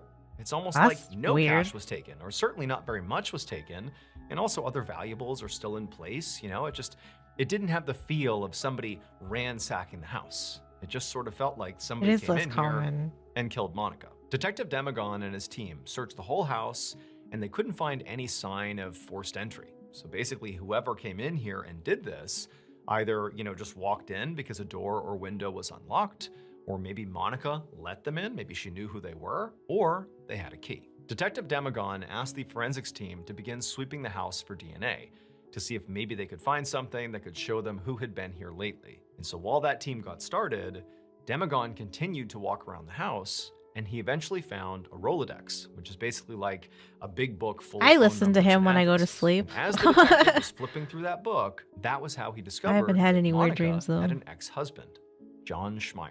That evening, Detective Demagon and another investigator rolled up to John Schmeier. Oh, did Kick like fuck up over there? Yeah, I mean, I'm in the green.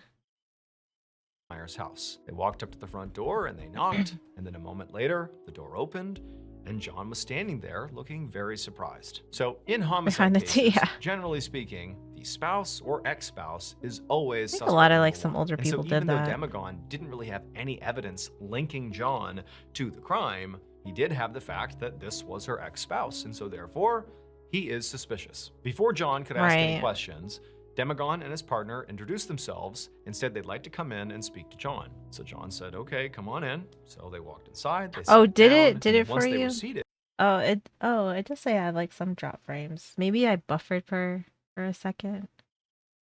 My bad. My bad. Detective Demagon watched John very closely as he told him why they were there.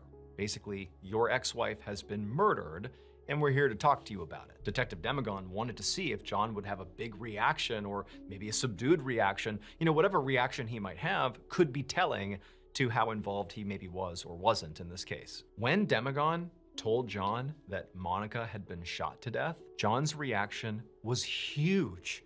His eyes went wide, he clutched at his chest like he was having a heart attack, and then he kind of leaned forward and That's began good. Okay, sobbing. good. When Good. he came back up again, the detective noticed there were no tears in John's eyes. It was just this sort of huge reaction, but Demagon couldn't really tell if it was genuine or not. He also didn't have a baseline for John. He didn't know if this was normal, but Took her out. Maybe. I don't know. I mean, this all sounds like maybe he did it.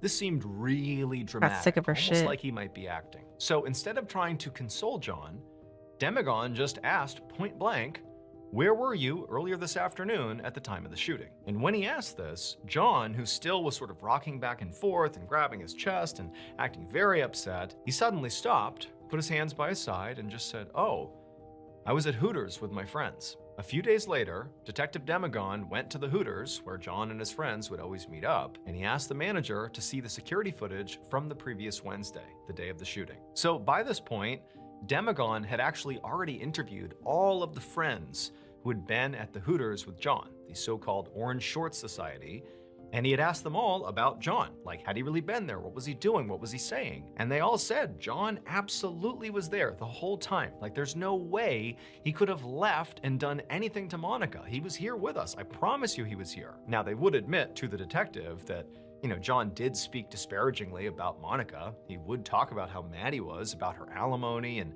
he definitely didn't like her very much. But that was it. That was the extent of his hatred. Now, despite how convincingly these friends said John was there the whole time, he couldn't have done this, Demagon still needed proof. He needed to really see that John had been here when he said he was here. So John went to the manager, they pulled up the security footage from the previous Wednesday, and wouldn't you know it, there's John. He comes in, he sits down, he's with his buddies, and he is there the whole time, during the time that Monica was killed. And so at this point, Demagon Okay. This is like a murder for hire then? did feel like it sort of was impossible that John actually went and killed Monica, but given the contention between them, I mean, John apparently really doesn't like Monica. He hates making these payments to her.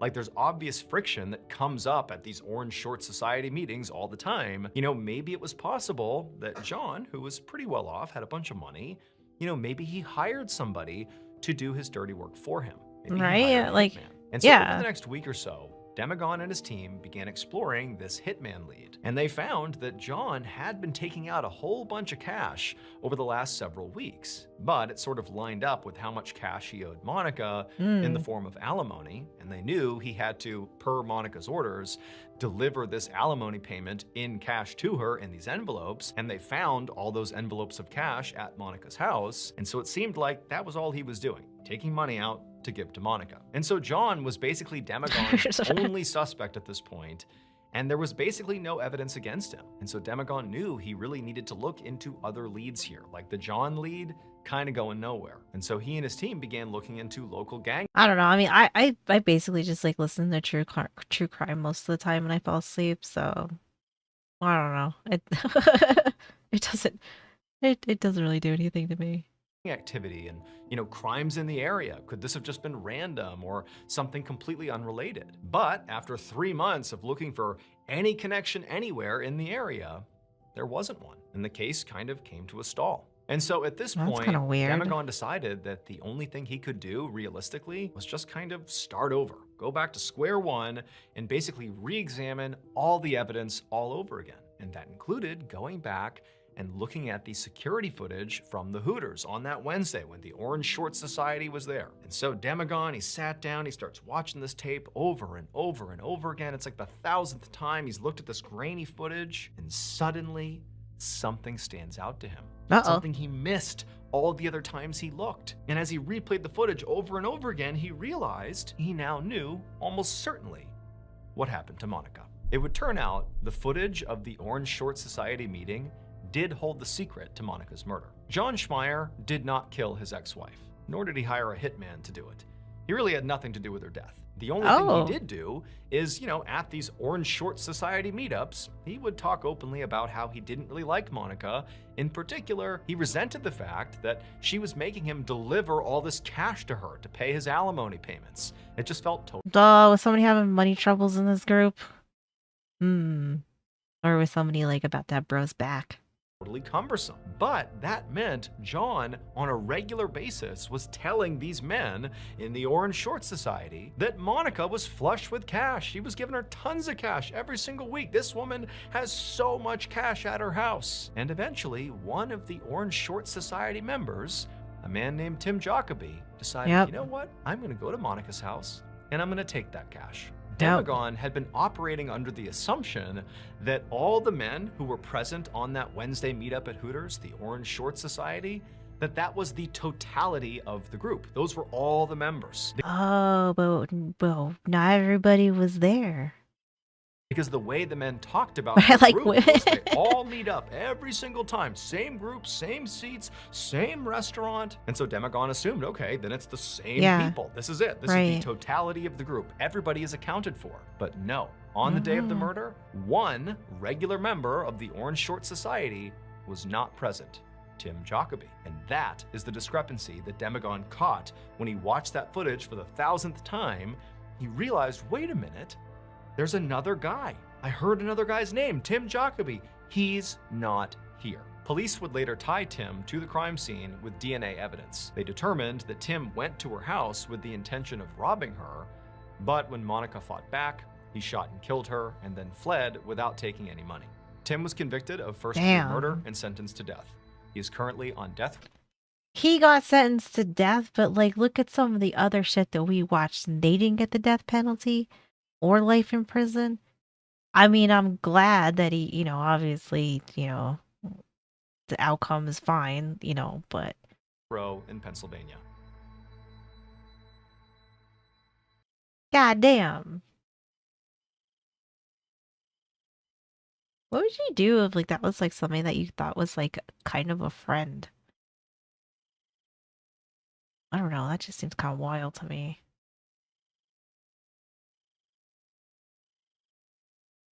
I don't know. Yeah, he will set a death order for 30 years. I feel like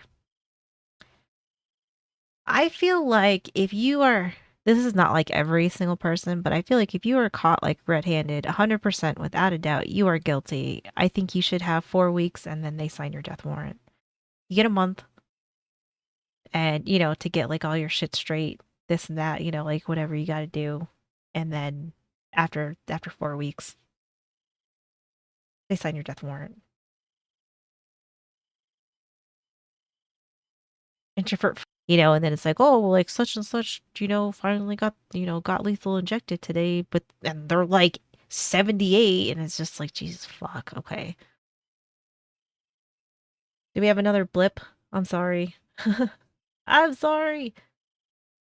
Well, this is our last video of the night. Police give entitled woman a lesson she won't forget. Yeah, yes. I agree. I agree. No. Get off me! Awesome! Stop! I love it! This is so Oh my god. Today, on Uncovered, watch police put this woman in her place for thinking she can commit battery without consequences. It all started on September 14th, when she... I don't think... Yeah, I think, yeah, that too. I don't think that, like, if you are caught 100%, like, there is no doubt, there is no, like, wiggle room of doubt, anything like that. You don't get any plea deals. You don't get to appeal anything, nothing. You get 4 weeks. That's it. That's, your death certificate gets signed off on, I think that's how it should be, because like at that point, like, you're just like a waste of money and you're a waste of space. Wasn't carried out until, yeah, I mean, like a lot, yeah, like I think you spent entirely too long on death row.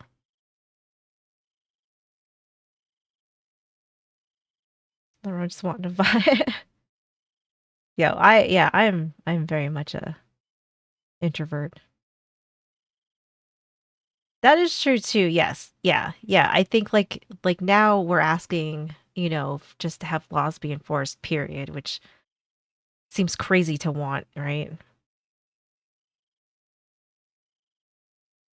A 5 year would make more sense. Yeah. I mean, like 5 years would be an improvement, but I also feel like, there's like like the Aurora Theater guy, right? Like caught red-handed without a doubt, like he is the guy. Fast track him, he wants to go to trial, fine. Fast track his trial. He's found guilty. You got 4 weeks. Get him out of here. decided she wanted to get payback on the store merchant who reported her for spray painting his shop. She has a court date. She has a court date on the 15th from spray painting on my property. Officer Voges, V-O-G-E-S. Voges is really cool, and we follow. Like most, yeah. I think it is it Yes, I don't know, because it seems like if they are like if it's federal, I think sometimes like they're not streamed. And then I think if it's state, I think it's up to the judge. Although the Tyler Robinson thing is going to be streamed, so I'm very much looking forward to seeing his trial. I mean, I don't think he's not going to not be guilty, but still alive down the road. Yeah. Oh gosh. Yo, the Carr brothers, I do remember that story. I do remember watching stuff about that.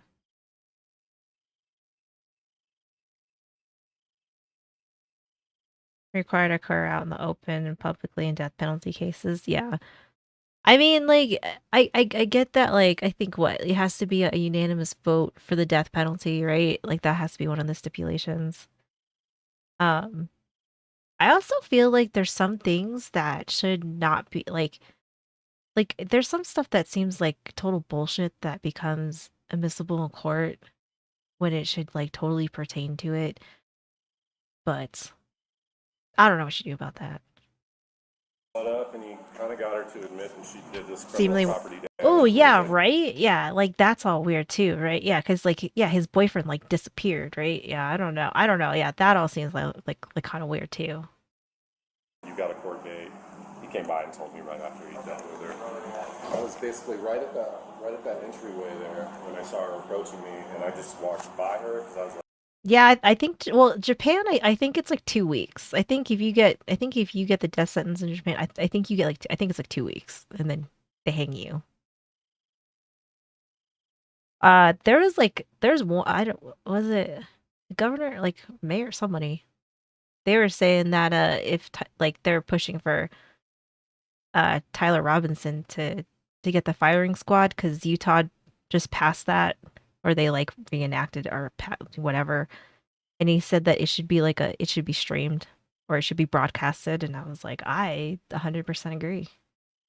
Like, I want to get her out of the store. She's mad at me. She's going to yell at me or whatever. She'll follow me. Took about 2 or 3 steps, got right to about where she is, and she just chucked this drink at me. I'm fine. Like, I'm not like, oh, my neck hurts. But I had them. What store is this? Is this a dispensary or is this just like a hippie store? Hold on, I gotta go back. I mean, this is like, what is he? These rocks? Spray painting on my property. Officer Voges, V-O-G-E-S. Voges is really cool, and we followed up, and he kind of got her to admit that she did this criminal property damage, and he was like, you've got a court date. He came by and told me right after he dealt with her. I was basically right at that entryway there when I saw her Oh, approaching me. just And I like just walked plants. by her because I was like, I want to get her out of the store. She's mad at me. She's going to yell at me or whatever. She'll follow me. Took about 2 or 3 steps, got right to about where she is, and she just chucked this drink at me. You know, like this might sound morbid, but I believe that like every execution should be broadcasted. But because I think it gives some transparency at the same time as it does like of, you know, like like we will put you down. I'm fine. Like, I'm not like, oh, my neck hurts. But I had them. I can obviously see it spilled on you, yeah. Yeah, and I had these two took a picture of me because Same kind of issues as before, just blank stare, odd behavior. I didn't catch much of it, honestly. Like, I was very surprised to see her standing in front of me. Yeah. And yeah, she had that vibe. She just goes, you're a fucking psycho. And that's what she said before she threw it or whatever. After gathering the suspect's A crazy information number from the of caller. yeah. See, like I don't. Yeah, I don't know. I ain't about. I mean, like I get like. I kind of understand why like jury, like when the jury has to decide they should be in the room because I think there's probably a lot of outside things that could be interfering with them to make a decision. But I also feel like you should just be. I mean, I think without a doubt, obviously, you know, but that's what I mean though. Like you are 100% guilty. There's no way around it. That's I mean, like obviously, like they're gonna see that. Everybody sees it. Everybody knows, you know. See what find out looks. Yeah, exactly. Things. Yeah, exactly. I don't know. That's what I think. I think that all executions should be broadcasted. You know, like because I think that I think it does give some transparency of like, you know, like he really is dead. And I also feel like, you know, maybe that would be a deterrent to some people of like, you know, I don't want to end up getting lethal injected. Or if I'm in Utah, I don't want to get the firing squad, right? I'm just saying. The self conspiracies claiming they're still alive. Yeah, see, like shit like that. It glorifies individuals, not the victim. I don't think victim stories and what happened to them should be streamed while execution occurs. I don't know. I feel like I honestly think that I think we are at a point where we don't like nobody trusts anybody, and I think that like you shouldn't be forced to watch it, right? Like you shouldn't be forced to watch it, but I think it should be available. Or it should be in like the Freedom of Information Act type shit, you know, that like you would have access to it if you wanted it. Like you should be granted access to it. Cuz like what if a family that got affected by somebody couldn't make it back for it for whatever reason? Maybe it's really far. Maybe they don't have a ton of money. They probably still want to know. And I think that any family should have a right to that. It sounds too emo. I don't think it sounds emo. I think that that's just kind of like that's like a reality that people should have.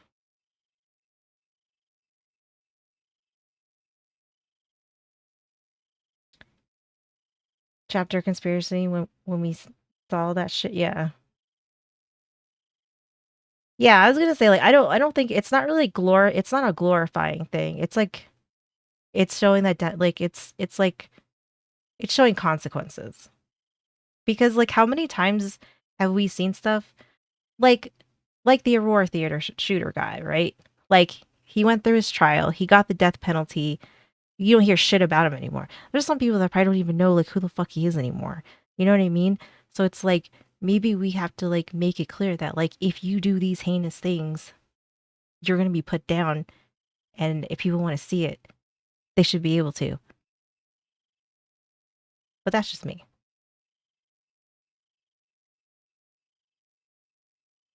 That's what she said before she threw it or whatever.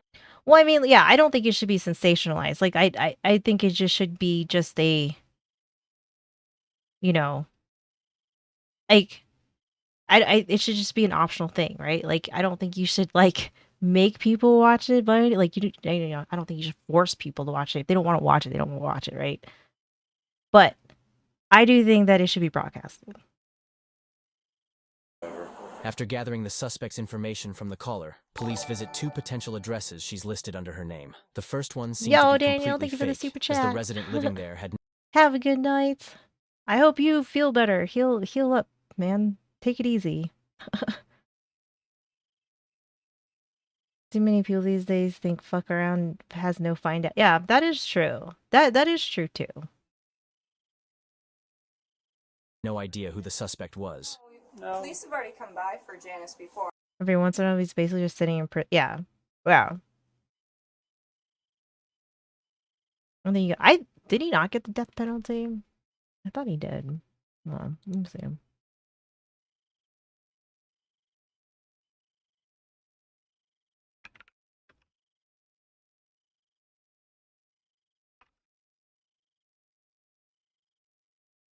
Let's see. James Holmes was sentenced to life in prison without possibility of parole because Colorado is fucking weak. There's parts of Colorado that I just absolutely fucking hate.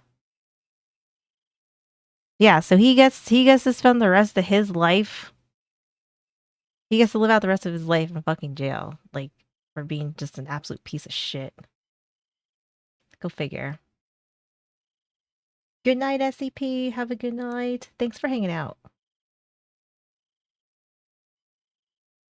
Yours attitude, yeah. But I mean, I don't know. It just, ugh. I've lived here for years. Oh, okay. I don't know why she's using this address then. Yeah. So, okay. Perfect. Yeah, that's not Janice. All right. I know who she is. Sorry. Sorry to bother you. It's a crazy, yeah, right? Yeah, They visit the that second would one become crazy. and find one of her vehicles on the driveway, confirming the residence belongs to her. The officers wait outside her house for 20 minutes before receiving an urgent call for a situation nearby. The investigation was postponed until a few days later. Here is how the initial encounter with the suspect goes. Be careful around sharp tools. All right, Daniel. Yeah, be careful, man. And heal up. Heal up, sir. Hello, are you Janice? I'm Officer Parsley with Champaign Police. So, the reason why I'm here, do you know someone named Mathis? Well, he said that a couple Saturdays ago, so it would be on the 14th, September 14th, that you went in the store and threw a cup of water on him. You remember that?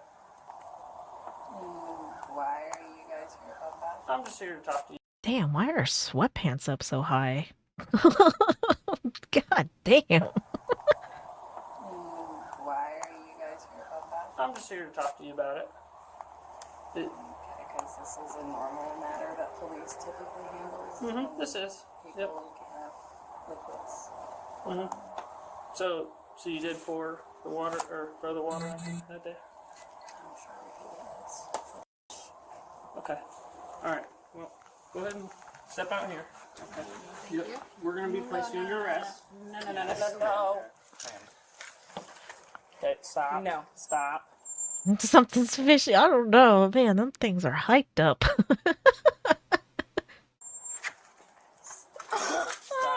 Oh, here- Urkel, yeah. This is Well, here so we go. great. Here You're we under go. battery. Okay. Oh my Put god. your hand behind your back. resisting on top of that, so you need to cooperate with us, okay? No, I'm not doing this. I'm not. Oh, yes, you are. I am not doing this. This is ridiculous. Do you want to charge for resisting I also? don't care. This is ridiculous. He assaulted me. Nobody did anything. Nobody wants to. Oh my god. You guys are Stop. ridiculous. Oh, oh. Get off me! Get off me! Stop. It's not like you guys haven't already done enough damage. Just keep at it until. Keep hurting me. This is just awesome. Stop. I love it. This is so amazing. Oh my god. Man. Oh my god. Could you make this any worse for yourself? Ridiculous. Right? Stop. There goes the assault. And resisting. So amazing. Get off my hair. What the is wrong with you people? Oh my god, I just love this. Ma'am, you gotta just shut the fuck up. What's this thing? Get off my hair. What the is wrong with you people? Oh my god. She probably deserves. She deserves a little zap zap. This is not gonna happen. I beg to differ. I think this is going to happen. Like, come on. No, she angry, man. She angry. Look at this. She a wild animal. Gonna happen. Stop. No. Nick Klersky. Yeah, just do that, cup. Don't you break my ankle. This is so Yeah. Oh, awful. this is happening. Yep. For throwing a cup of water on somebody. Well, you know, there's like this thing that, you know, you can't just like throw shit at people. So if they want to press charges, they can. That's like kind of a thing. As dumb as you sound, you know, I obviously we don't know that. It's a perfect pot. For throwing a cup of water on somebody. This Yep, it doesn't change. Cup of water, insane. whatever. What is insane is your behavior. Jesus Christ. You oh They might. If she starts kicking and flailing, they might hog tie her. They might hobble her.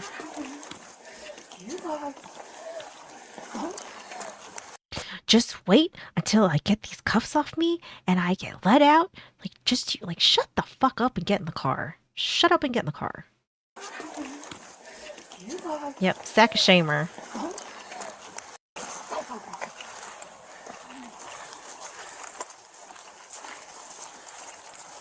You're hurting me. Let go. Stop resisting.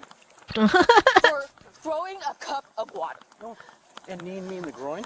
Oh, Ooh. because I'm being assaulted by you now. Everybody just gets to assault me. Ma'am, And I'm getting to go to jail. This is so amazing. Love my life. Love this community. You guys are so good at doing your jobs. You're welcome to move. You are welcome to move. He's not wrong. He's not wrong. Yes, you are welcome to move. I will. Oh, don't worry. Okay. So, let's do a search.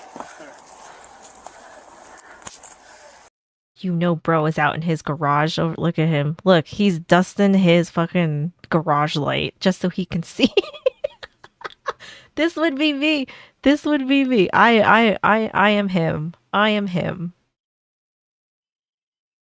Nobody's forcing you to live here. She admitted it. Yep. Alright.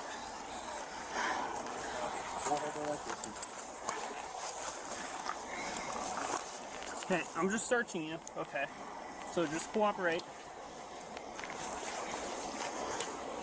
Okay, I'm gonna use the back of my hand to search your bra. Okay. Don't even have one on. Okay, you're I not have wearing a sprained ankle. Get off of me! I don't think you have a sprained ankle, but okay.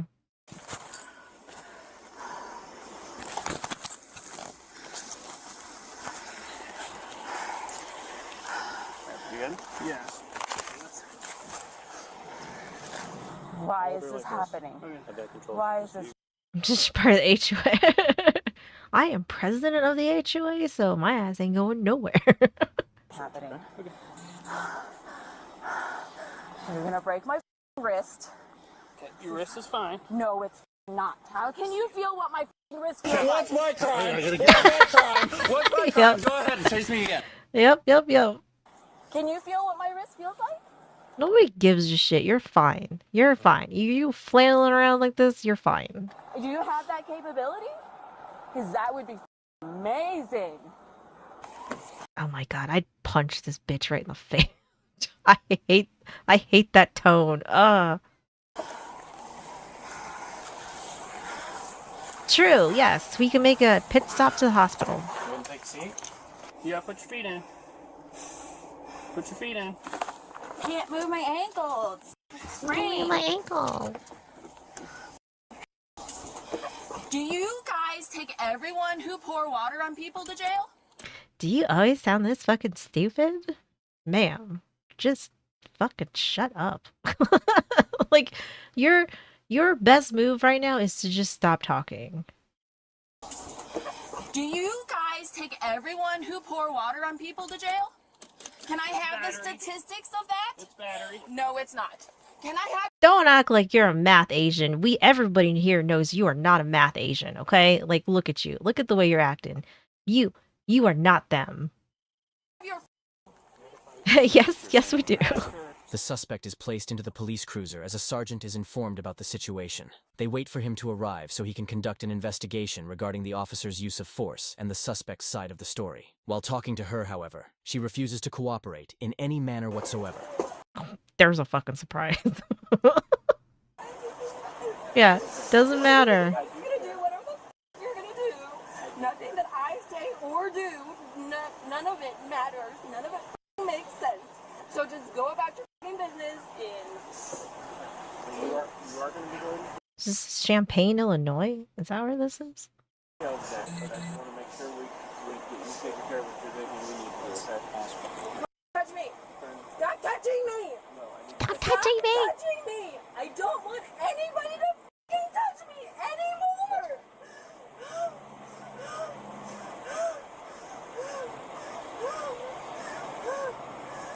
How many arrests have been made? Well, here's the thing. You don't want to be touched, but you thought it was totally okay to just throw a cup of water on somebody. Imagine that. How many arrests have been made? Yeah, for I'm not people touching pouring you. water on somebody else? No, I need numbers. No, you shut the fuck up. She's trying to act like she's one of the math Asians and she knows statistics and shit. No, you are not. Just stop. Stop with this. Just stop it. From people pouring water on somebody else. No, I need numbers. You have a phone, don't you? You have a computer, don't It's you? not really relevant. Yeah, it really is because that's the f***ing pile that I'm in right now. No, you are in the pile of I assaulted somebody. That is all you need to know. You assaulted somebody. What it was does not matter. Assault is assault. You can't do this. Can't do this. After somebody f***ing assaulted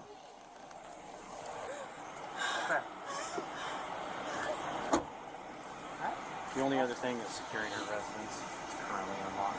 Okay. The officers transport the suspect to the police station.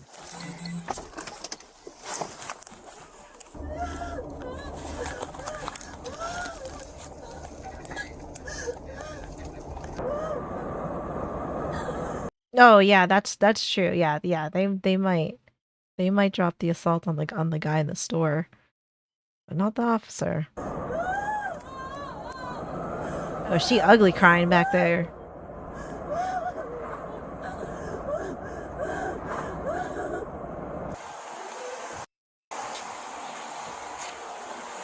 Yeah, I know, right? Like, imagine like how many times they have to like listen to shit like this on the ride back.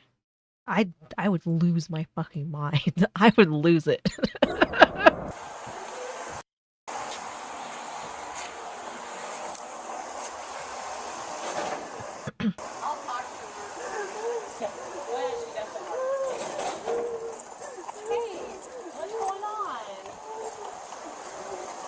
See, like they're so nice. I'd be like, "Hey, what's going on? Why are we ugly crying? What'd you do? Being fucking stupid? All right, well, come on out. Let's get you out of there." College student? No. No? What's going on? Why are you upset? They avoid a barbecue. Yeah, probably. Okay. What's going on? Now you don't want any more charges, okay? So battery, so why do you need to cooperate with us? We're just here to help you. We're not here to hurt you. I know you're upset. Battery was the original, and then ag vituber, and then resistant. Okay. So let's not make it any worse and get more charges. I just need you to cooperate with us. All right? So let's get your feet out. Come on.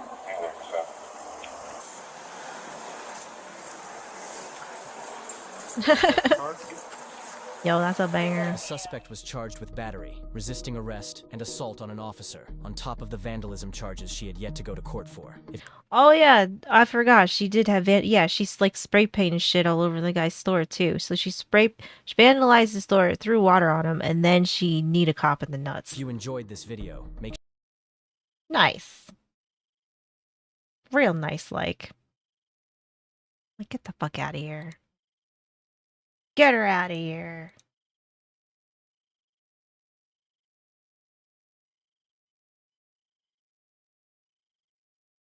God, people are wild. People are wild and crazy. I don't know what you do about them. I found out really. Oh yeah, I should probably get the guy at the graph. You know, like the more you fuck around, the more you're gonna find out. I should probably make that one. That'd probably be a good one.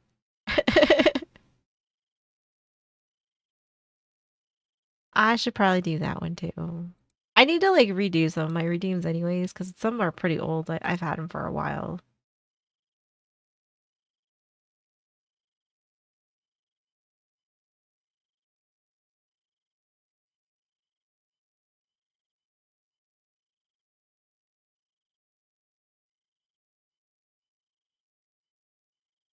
Turn them into pies.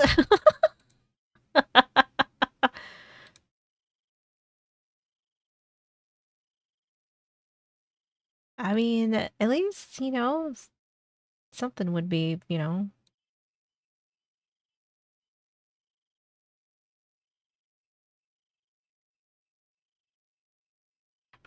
least, it'd make it useful, right?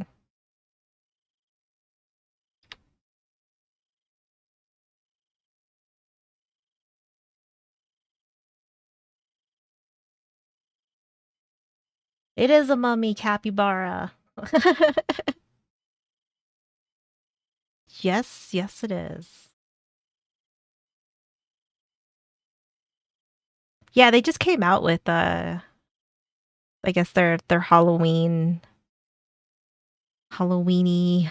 themed stuff.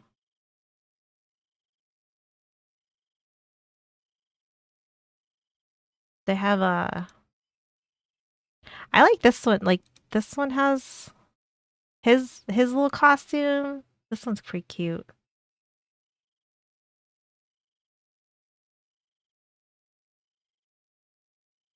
He's just so tiny though. I don't remember what the other ones were though.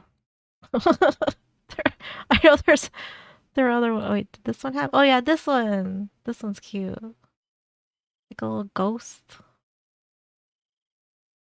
I like that one too. That one's pretty cute.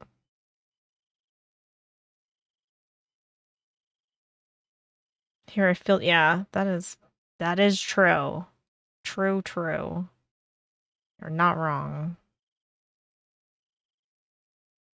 But alright guys, it is that time.